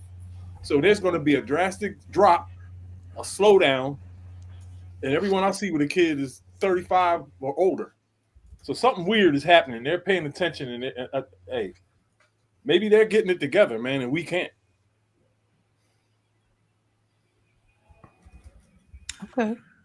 I am still waiting to make this family with this fight against feminism. I'm still Get waiting. get a surrogate and raise your own family. How about dating a woman and asking her to marry you? I don't think But making, feminism don't is- making do a that. family. the I don't think making propaganda a of family with a feminism feminist is makes in my sense. way. Okay, go get 4 rhinoceroses pregnant and let the state raise them. I mean, You don't have a family with a feminist. Well, You gentlemen, you have a partnership. I've had a good time today, but I got to go to a restaurant. I'm being celebrated. I'm going to get some king crab and blueberry fuegos. DeeDee, thank you for having me on the show. Happy birthday. Have a Enjoy the rest of your day. Happy birthday, bro. Enjoy. All right, thank you. Cocaine and Thank you, hookers. y'all. Cocaine All and right. hookers. I just Take care. Googled rhinoceros and ain't nothing come up. Yeah, they ain't. He made that up. That's what he make up stuff that ain't there. That's what Scam does. He's out of control. Sure, Cynthia G popped up on my drawing. I don't know what the fuck is that. That's Not the Betty. Wow. Jesus. That was kind of weird. We're cooked anyway, bro. It was only 38 million births for Gen Alpha. It's done. It's feminism won. It's over. There won't be very many generations after this. Mrs. D, do you hey Trey, I hear what you're saying, but I just don't have faith. I mean, at the end of the day, you see how incompetent they are. If they do rule, it's only going to be for like 5-6 years. They don't have a complete thought. They ain't thought this out. It's not going. Their whole deal is to make sure they can tick for tat with men and make sure men don't get more stuff than them. And that's it. After they feel like they right, they gonna get lazy like they do every day. All you gotta do is wait. They will fail and they will give it away quick. Yeah, but world class. The patriarchy problem laws. missing is Okay. that there are men who are agreeing with it too. I'm seeing more feminist men than I see women most times. I support feminism. Yeah, but men defeating men is normal. They're not a threat to me. They're a plaything. If you was a man, you would just come. You would just. They not well. That's your generation. My generation, we don't find them to be a threat. But see, the males What that generation support are you them on? is what 80s baby. You're millennial. I don't even know what those things. I just go by 80s, 90s, and Okay, I was born in the 80s too. I don't agree with that. That's what I'm saying. Like we want everybody to give the same pay. We don't agree. I'm still waiting you on my don't. But see, but you don't have to agree to be successful. How many businesses that succeed got everybody agreeing, and then what's the percentage of agreeing you talking about? Daryl, I got answers for you. You just gotta get it. You just gotta get it done. Who said I got answers. You don't want them now. I'm listening. I'm sorry. Yeah, there's a common What'd you say, goal Trey? there. There's a common goal there. Yeah. The common But we goal want to is win. Is is to make money, right? So it's easy for businesses to get aligned quickly, because as long as it's making money, it's making sense. That's not the same situation here. We're talking about movements. But we have the same simplicity overall. We want to live and we don't want to die. It's that simple. I'm gonna die anyway. Well, we could die individually and survive, but we as a people can't fail. A lot of us that have children that want to move for want a world to be here, we're not gonna sit by and let this happen. So we want a world for our child. And I've told my children, you better be as selfish as you possibly can. Go get yours. And then there's all this fear stuff. What'd you say, Scam? In world class, especially the conversation last night, I'm definitely for feminism. That dust. God, Jesus Christ. The stuff I've been hearing coming out the men's mouths, I'm gonna turn into daggone Cynthia G's brother. I'm not for what the women, and let me be real, I'm not for what the women is out here doing, all the yakking and Cynthia likely? Yeah. But the stuff when men grab the mics and talk about some leaderships and stuff, the stuff they be saying, I see why there's feminists. I see why they're leaving these damn households. Why? Why do you think?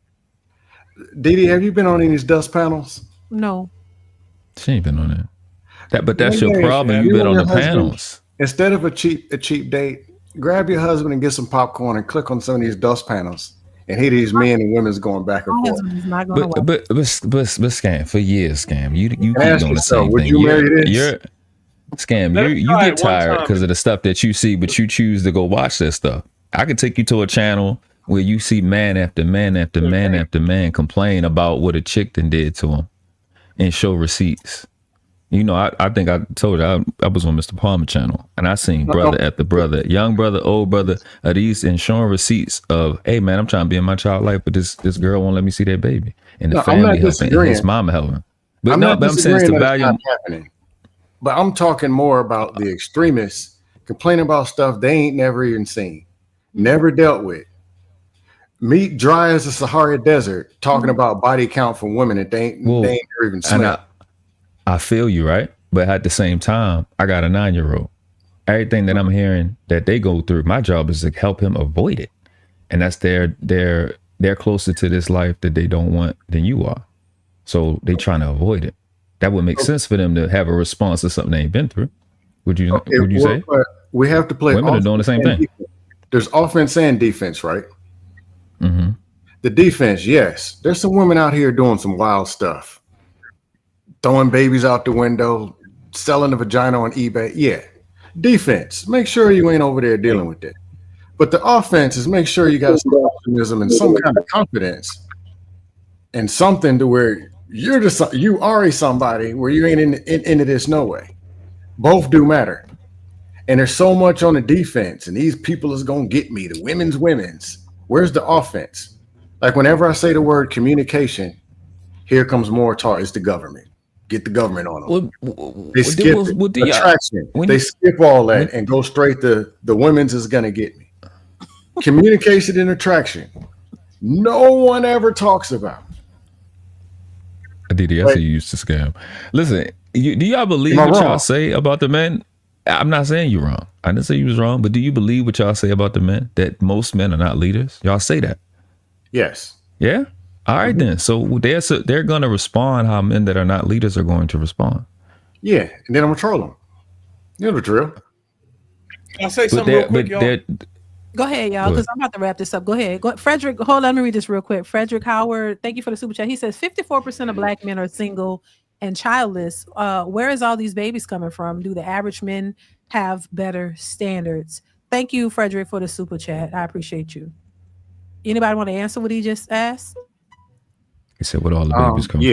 Mm-hmm. I want to. Oh, go ahead, Reese. So look, I'm floating over the scam side a little bit. I get it. I hear the red pill content, and I get it. Yeah, you got drop scam fast. Hair on your chest and all that kind of vibe.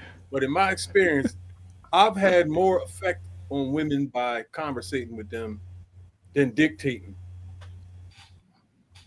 Having an open conversation and see if they can see things my way and try to make it seem practical to them and explain to them how this will work and then demonstrate.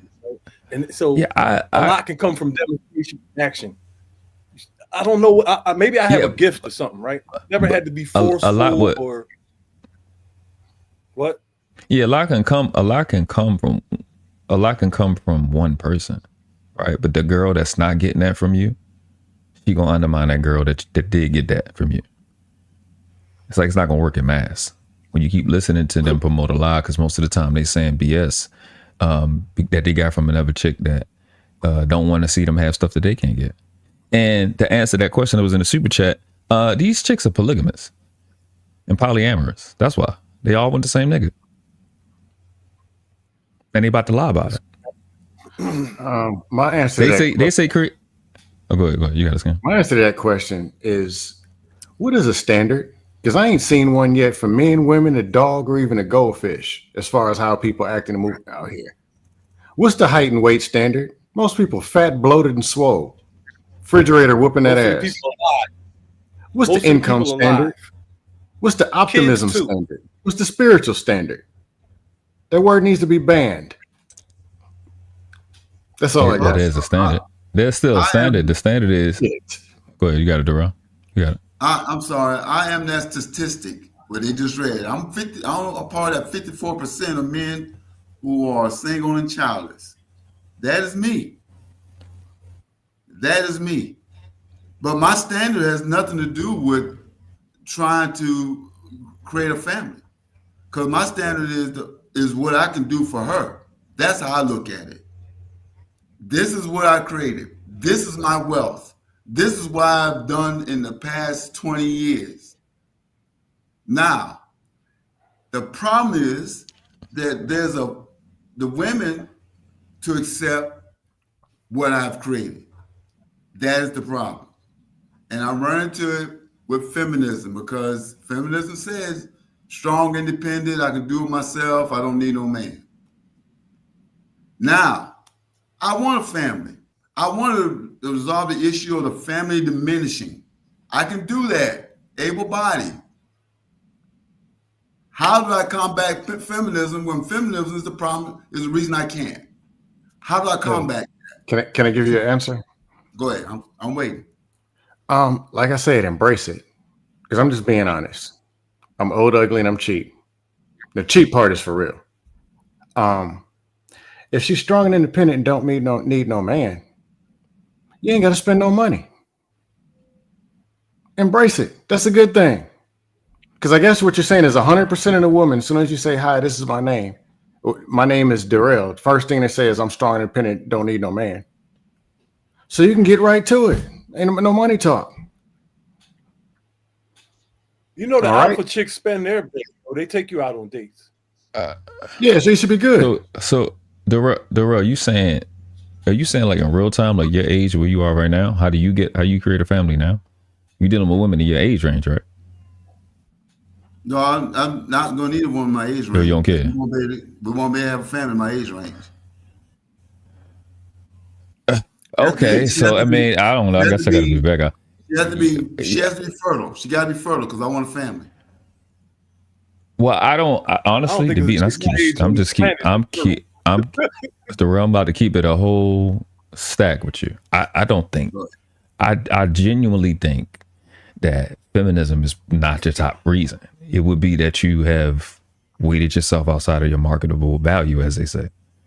Like if you want a woman that's still fertile and you closer to 50, I'm 40. I'm pretty sure you're like more than 10 years older than me.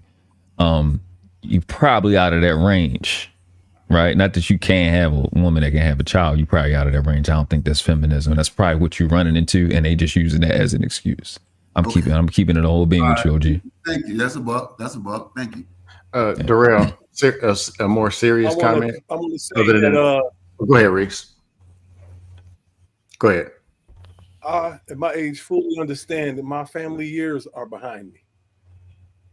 I don't want no small children near me. Okay. Reese, you don't like kids, do you? You don't like little kids, do you?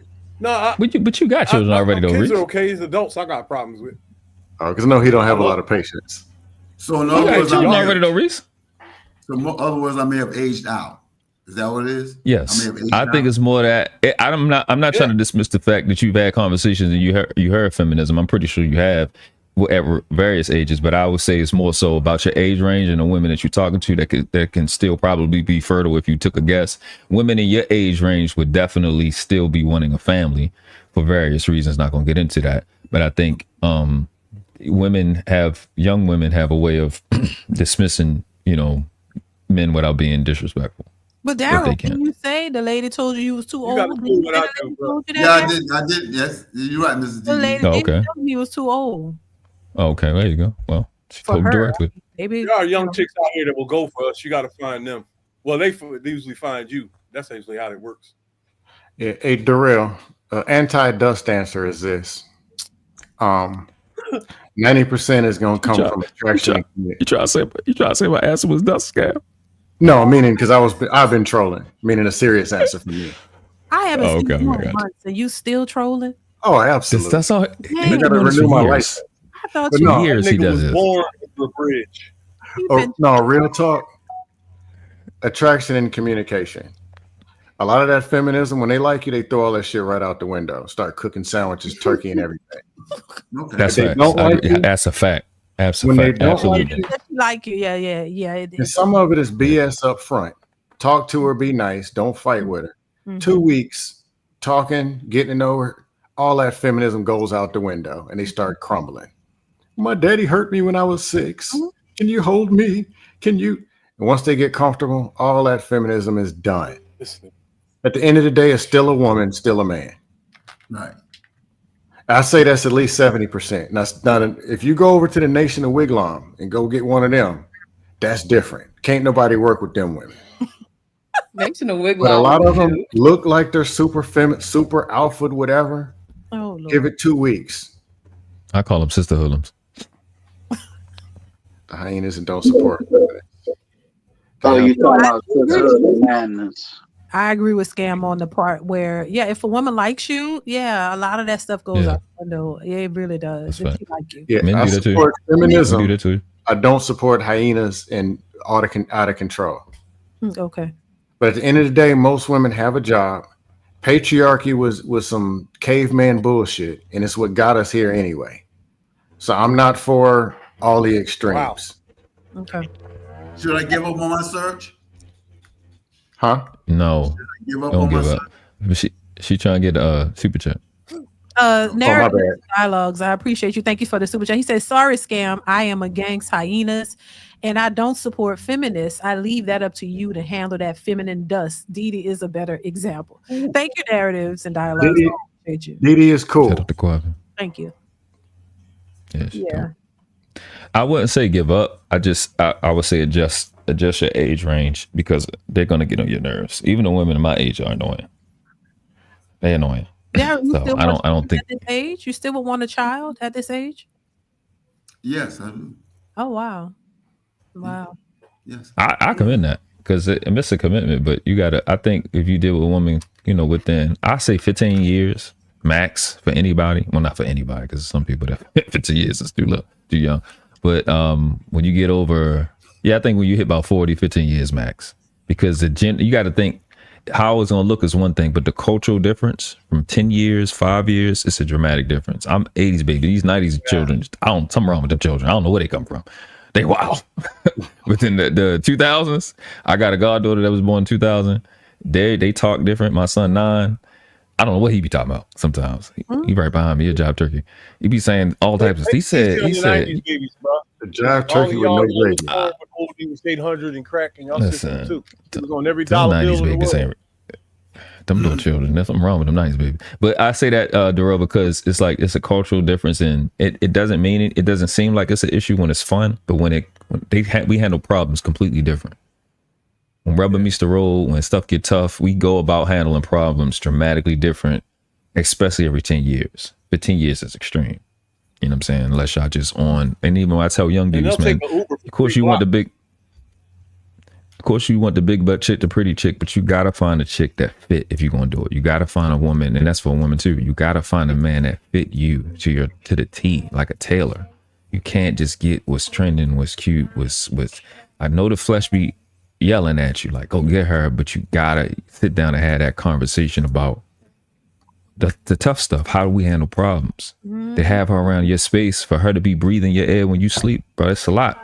It's a lot. It ain't no joke. When you with her in the bed with the phone, she looking through your phone, you go take a peek, like all that stuff, it's a lot to talk about first 90 days. You know what I mean? So the right fit is more important than some outlook. You know what I mean? So that's the right fit for all of us. I agree with that 100%. I say it all the time. You know, you got to focus on, and not just to you, Daryl, but I say this in my videos. You know, it's not about the big butt and a know, you really gotta like know who you're dealing with. My husband always says, know who you're messing with. Basically, you got to know who you're dealing with for real, for real.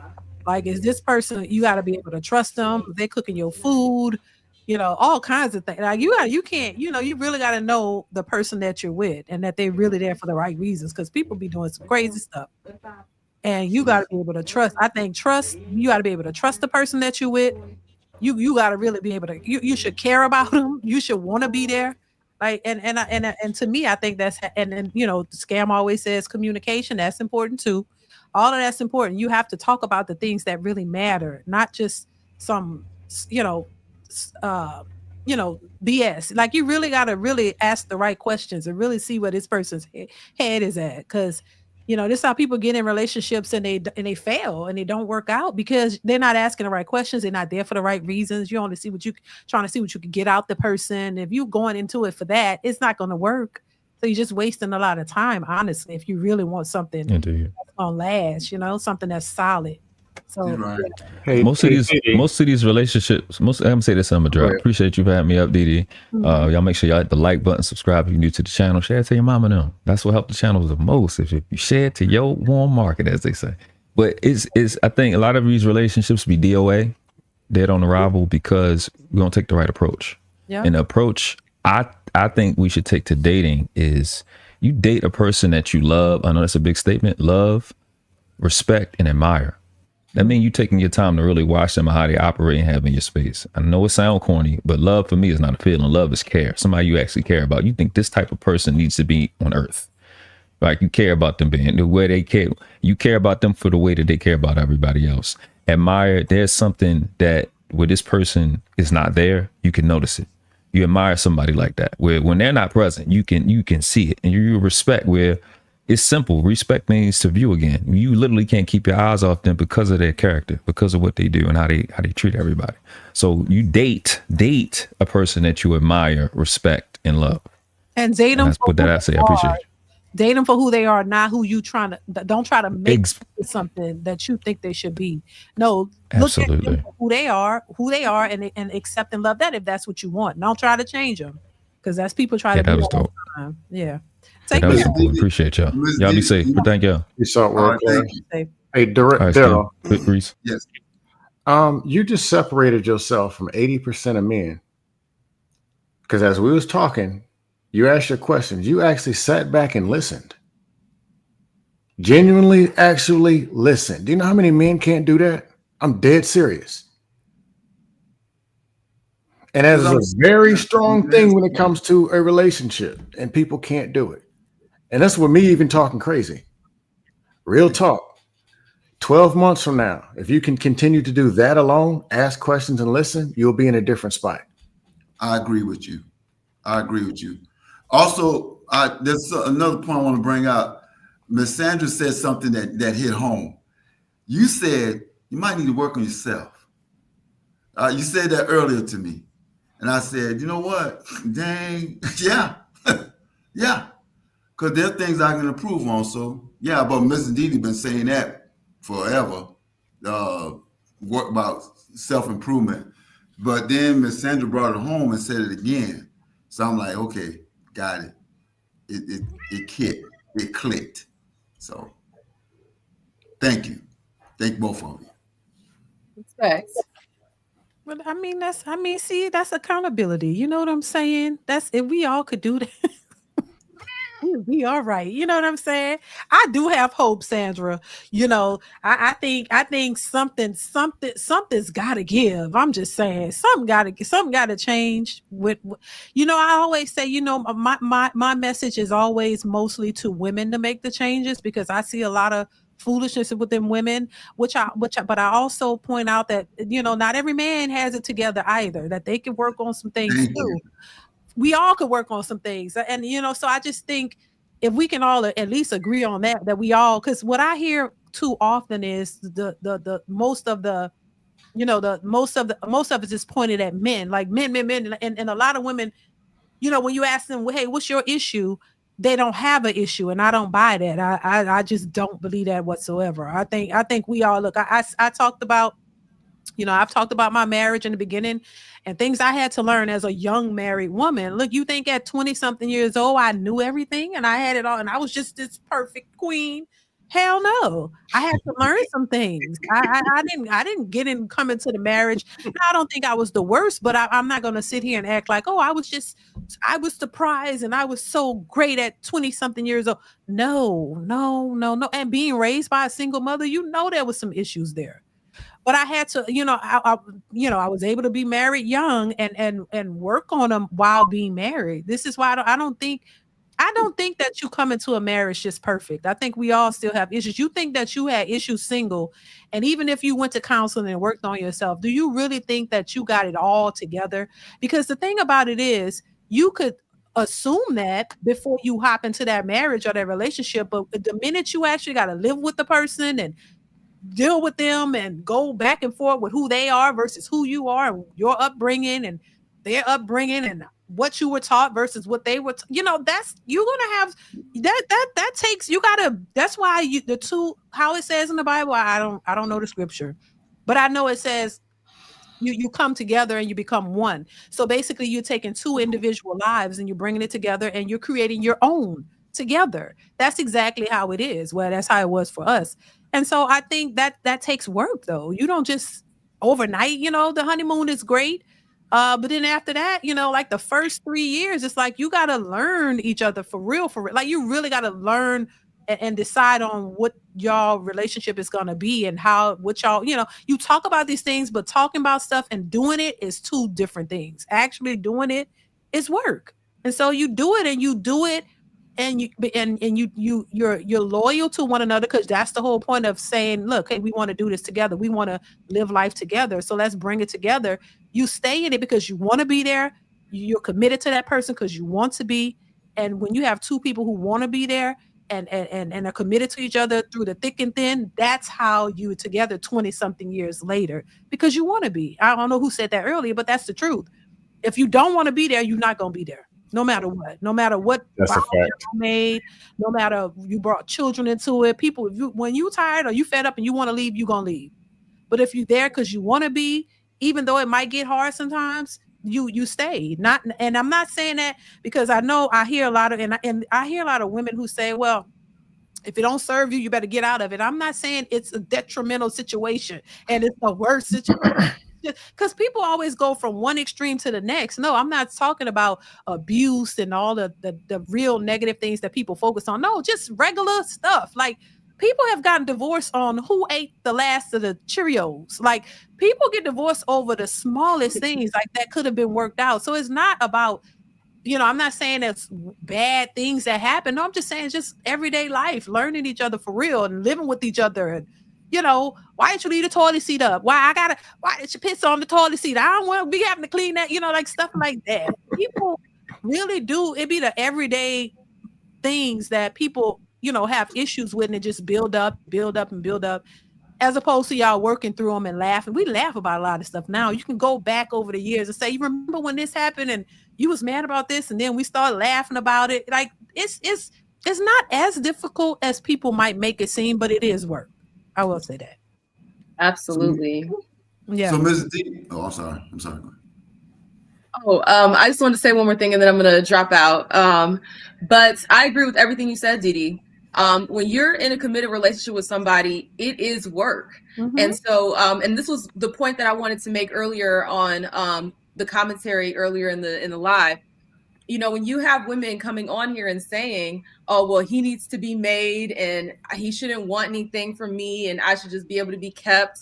I'm just like, did you not receive love as a child? Did you not receive the attention that you were supposed to get as a child? Because that is childlike thinking that you should just be sat up and taken care of. You know, my daughter, she can't do much for herself, so I have to pour into her and do pretty much everything for her, and I'm doing that happily. So is Justin. You know, we pour into our children and we give them what they need and we prioritize them. So it makes me think that a lot of these women that are getting up here and acting like they want their man to basically take care of them like a child, they shouldn't have to do anything but take care of them like a child. It's like, were you adultified as a child and now you're acting out thinking that, you know, you're supposed to get this from your man when really you were supposed to get that from your parents when you were a child, and then you evolve? See, that's the problem that we're having. A lot of people are in a state of arrested development. They have never grown past that child mindset. You know, they still think of me. What can you do for me? What about me? And that's what a child thinks. That is how my daughter thinks. Okay. Well, you know, there'll be some nights where she wants to stay up and me and Justin, we ready to go to sleep. She not think about our sleep. She can't. She can only think about, I want to get up and play. I want to get up and do this. I want to get up and sing songs, mommy, get up. But that's because she's a child. She can't think outside of herself yet. But if we nurture her through that, if we give her that, because that's the season she's in, where we need to give her that, not spoil her, but give her, you know, reasonable love and attention and prioritize her in that way, then she can graduate from that season in her life and then move on towards, okay, now I've got my needs met. Now, what's going on with these other people? I have needs, so that means other people must have needs. Okay, you know, within reason, where can I meet y'all where y'all at? And we can come together and cooperate. That's the word we don't use enough. Cooperation. But you can't cooperate if your scope is a mirror and all you do is look at yourself and you're not looking at the needs of others, and you're thinking you're going to get into a relationship and you're expecting the other people to stare at you and care about your needs and your wants when you yourself don't want to look at other people's needs and wants. So I really think that a lot of these problems, one, I said the propaganda and all that other stuff, but it's also a state of arrested development. A lot of kids didn't get what they needed when they were a child, and so now they're seeking that in the romantic relationships as an adult. But that's all I wanted to say. Thank you for having me up. This was fun. I appreciate you being here. Definitely. If you ever want to pop up, if I'm up here, please don't feel free. And maybe we could do some type of collab or something. I think that would love that. Yeah. I would love that, sis. I'm gonna try to my email is in the description. If you want to get that, or send me yours or whatever, so we can, you know, kind of link up and maybe get something going. Because I really like what you're doing too, and I appreciate you for being here. Thank you so much. I will definitely hit you up. We need more women coming together and showing that we can cooperate with each other, because in my opinion, women are the biggest misogynists. We hate each other on so many levels. But I think that if we can show, you know, women, different backgrounds coming together, having an honest conversation, cooperating, leading by example. That's why I like having conversations with different types of people, especially men, because that shows cooperation, you know, where we're not being sassy with one another or trolling. But, you know, I'm not talking about you. Scam Likely, I'm not talking about you. I think you're a wonderful troll. You're my favorite type of troll because you're actually funny. You know, your trolls make me laugh. So you're the perfect kind of troll. But, you know, getting on here and then having conversations with people that I agree with, disagree with, but being open to the conversation and having that desire to cooperate. That's the whole point.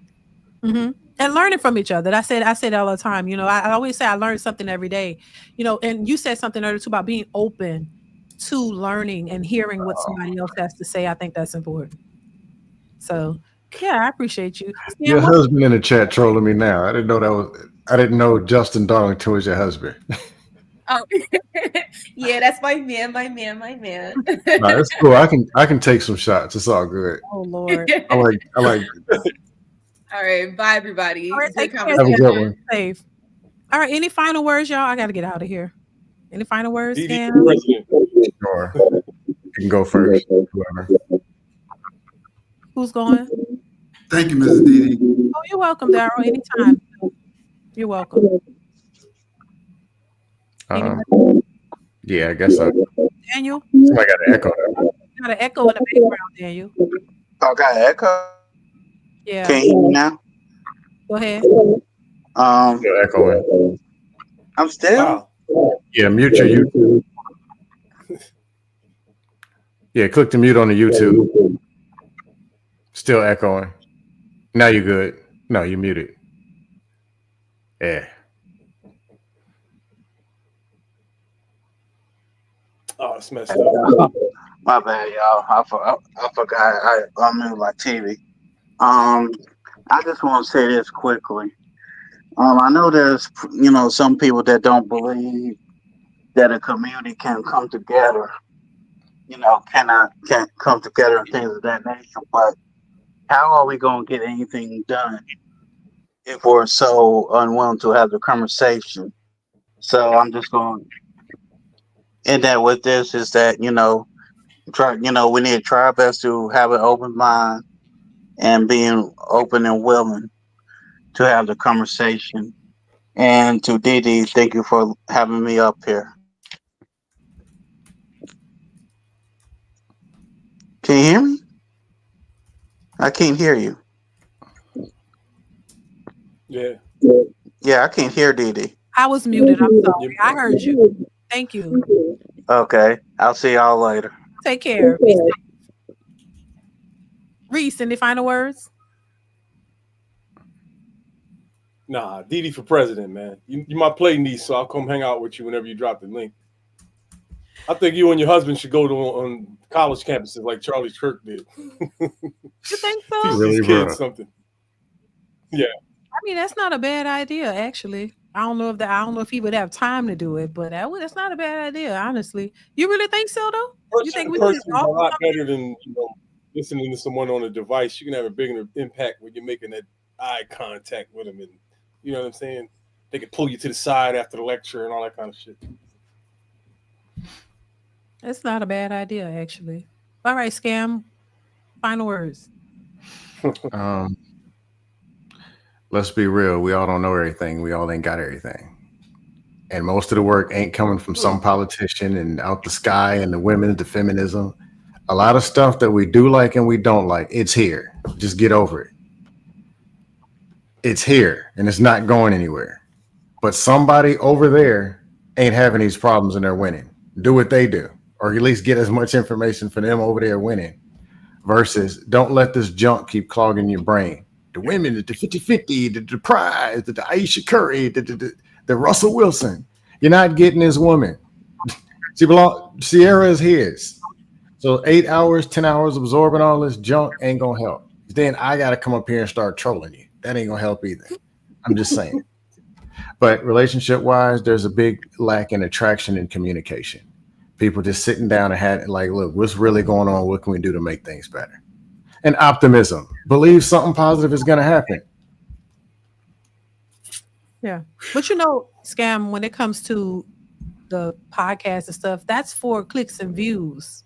Oh, yeah. That's for money. So that's why they're on there, Yeah, well, just like Reese said, it was things really happening. And I'm not dismissing stuff really happening. Mm-hmm. Some of it out of control. Some of it, you knew what you was doing, bro. Some of it, unfortunate. Good person, bad time, bad situation. Then other just stuff. But it's getting to the point, like Reese said, you got 16-year-olds talking about child support in Arizona, and they ain't even got off the bus to Philadelphia. They talking about 50-50, and they got their parents allowance. Like, it's getting that bad. There's so much junk clogging up brains that people won't even get out there and even try. Mm-hmm. So, yeah, it starts with clicks and views. And yeah, it's a business. Get your money. But it has gotten to the point where it's just so out of control that it's not just clicks and views anymore, or clicks and views. Hey, let me ask y'all something real quick before I bounce. Right, I don't know how much time y'all spend walking down the street in the public But I'm downtown a lot, right? And every single day I see people walking up and down the street screaming and hollering at their significant other on the other line. And some of their actions are kind of crazy. Like some of them walk in front of moving cars and all kinds of crazy stuff. Saying real vicious shit, screaming to the top of their lungs and not even like acknowledging the other people around. Do y'all see that? I don't. I see more with younger people. I be at home. I don't be I be in my house most of the time. I don't be seeing a lot of it. The other day we went to the we brought my couple of my children, my son and my daughter. They went to take some pictures downtown. My daughter, she takes pictures. And I saw a couple of men who were homeless talking to themselves. That's all I saw. They were homeless with their backpacks and they were, talking, screaming to themselves. And I'm like, oh my God, what's wrong with them? I did see that. I know Reese see that all the time. I'm having panel discussions like they sound like YouTube. I promise you, man. I'm not making this. I mean, I hadn't seen a homeless person in a while. Because I'm inside all the time, y'all. I don't really go out, to be honest. I shop online. I'm inside. I'm not outside. I don't really go outside that much. I try to go get me some sunlight. You know what I mean? I'll go to the grocery store. We'll go to the movie. We'll do stuff, but I'm a homebody. I'm at home. I don't be seeing a whole lot. I don't even watch the news. I see what's happening, but I'm at home and I like it that way. So the other day, I saw the homeless people talking and screaming to themselves, and I was like, "Come on, y'all better hurry up. We got to get out of here." You know what I always notice about your channel? You got a lot of dudes tuned in. You got a lot of guys tuned in. So somebody listening, you know what I mean? I wish more women were tuned in though. Because I really be talking about them. That's probably why they don't tune in. But it is what it is. I really wish they would, because I think they could learn something. I don't know. I don't think I'm bashing or giving bad information. I'm just try to get you to see that, some of the stuff is what's holding you back. Some of the stuff that you're doing is why you're not getting your outcome. And men are not just falling for, the stuff that y'all are asking for. Men ain't trying to pay your bills and all that kind of stuff. Y'all got to stop with that. Chill on that. Because I don't think any single man out here want to go pay he's trying to get in a relationship with you so bad to pay your bills and pay for your babysitters and all this and take care of you and your 3 kids. Like, come on. Y'all not scam. You're not trying to do that, or are you? I'm cheap, so that won't work. That's what I'm saying. So even if he wasn't cheap, I don't think he want to do. Who wants to run behind a woman to pay her bills and take care of her kids? Like, who's running to do that? Like, that doesn't make any sense. And so I just try to give a little bit of you gotta really have it like that to do that. You got to be really sitting on something to move like that. Reese, there's dudes talking the big talk. They'll never do this, never do that. But there are people that are so weak they'll take anything just to have a woman be there. Oh Lord! These women you see walking, they're women walking around with 2 and 3 kids. Their inboxes and phone calls, their phones are ringing. They're going out on dates. Listen, I know some guys that have snatched up a chick with a bunch of kids, small kids too. Not just dating either. I'm talking about relationship. Yo, wifed them, dog. Put a ring on it. I know a lot of honorable dudes that took on a family that wasn't theirs, man, and everything went okay. I My would. stepdad is still around right now. He's almost 80 years old. Yeah, best woman I ever dated actually had kids. It wasn't the ideal, but she wasn't normal. And that's actually the person I should have married. Treating me better than anybody else. Kids are fun, man. They treat you like dad on the first day that they meet you. Wait, say that again. They do. They're playing and then they want to throw the ball and all this and that, jump all over you and shit. Little kids are they're angels for the most part. Right. They're fun, man. I don't know why people reject them so much. Selfishness. They're probably rejecting the responsibility, not the kid himself. Because everybody doesn't like little kids. That's what I was about to say. The responsibility is a lot. Maybe they can't afford to do that. Children aren't cheap. They're very expensive. No, especially one of these chicks that gotta have her kids in Jordans and all this other shit with iPhone 15s. And What number is Oh it? no. Yeah, I mean, you mean so you saying they're not that expensive? What, kids? What? No, Like they when they are. Like some chicks are like they're not really frugal and thrifty, and they want yeah, their kids in designer diapers and shit. yeah, Like yeah, that don't make no sense. I would never say Gucci bonnets and shit.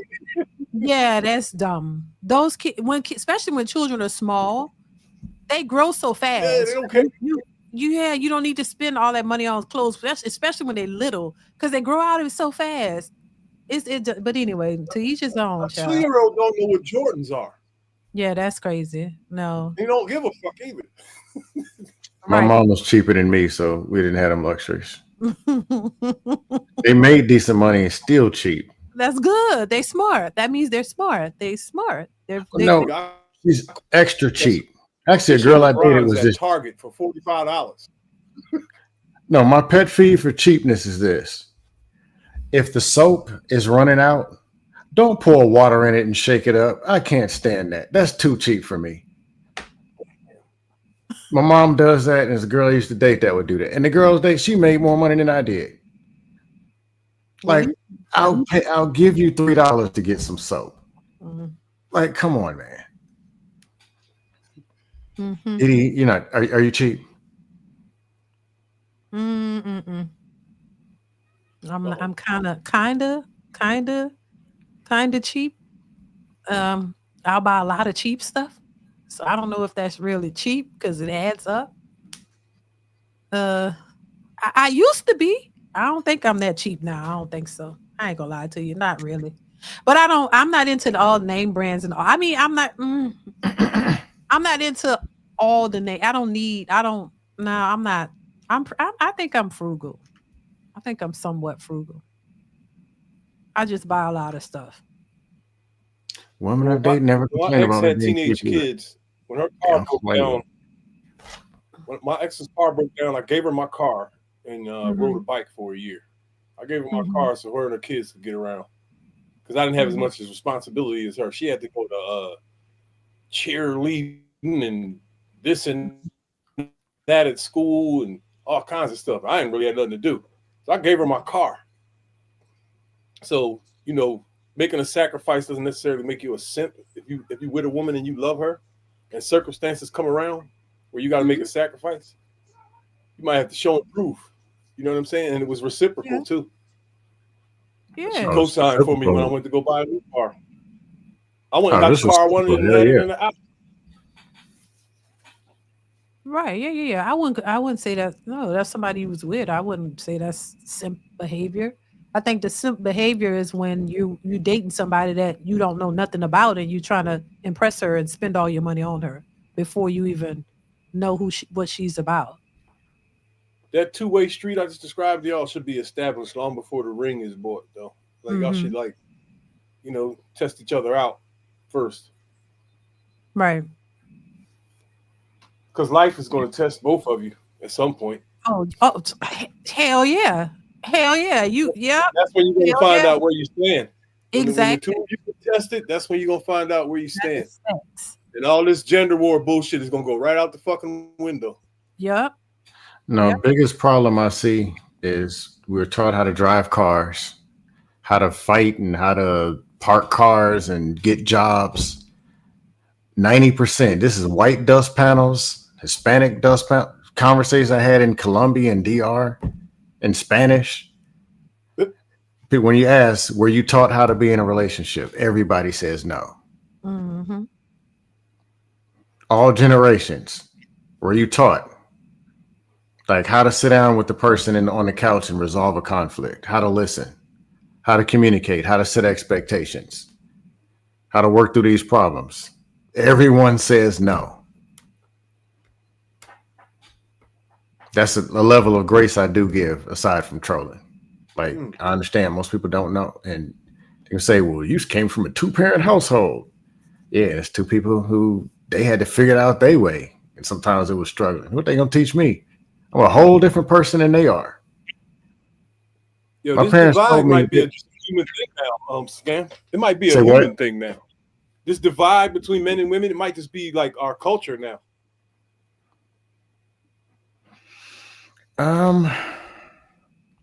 It's I don't know. everywhere, though. The talking point mafia is gonna make it even worse. But then there might hit a reset. Like when things get real, there'll be some people actually figuring it out. But then once it goes right back to what it was. Kind of like the SPX. It constantly goes up, but then it'll hit them dips. But I think relationship crisis, hell, Adam and Eve couldn't figure it out. So respect from us. Scam, you single? You talked about reset. Scam, you still single? Yep. You know, you are you looking? Thought I'm trolled too many people to have a real conversation. That'll be on six thumbnails. Oh Lord. Join the gym, dog. Who, me? Oh, I'm abbed out and swole. That's where the most listen. the most viable women available are in the local gyms. Yeah, I'm less than 10% body fat, probably. Like you. I got 7. Damn, you older than me too. Listen, I got you know how to be talking about 6-pack? I got 8. I got 26 abdominal muscles. Oh, you got the knots. I got the Rocky Balboas, dog. I'm gonna get there. All right, I gotta Work go. on yourself, man. I gotta get off here. Oh no, I work on all the dust aside. I work on myself, but when you get in 40s and 50s, right? You look around you, dog. These dudes is falling apart out here. You know what I'm saying? Yeah, they fat, bloated, and swole. Yeah, keep yourself up, right? You will be literally the king everywhere you go. Women, because the women your age, the best there are to offer, have no choice but to get with you because of what everyone else is looking like. You see what I'm saying? That's why I score the way I do, and it's worth it to get. It's worth it for me to get up 5 o'clock in the morning when I don't really feel like it, and train like I got a prize fight for an hour, because I know the result. Because when the chicks smile at me on the train and all that, it's going to be worth all that. You see what I'm saying? And I can carry that through the rest of the day and hold my head up and feel like a man all day.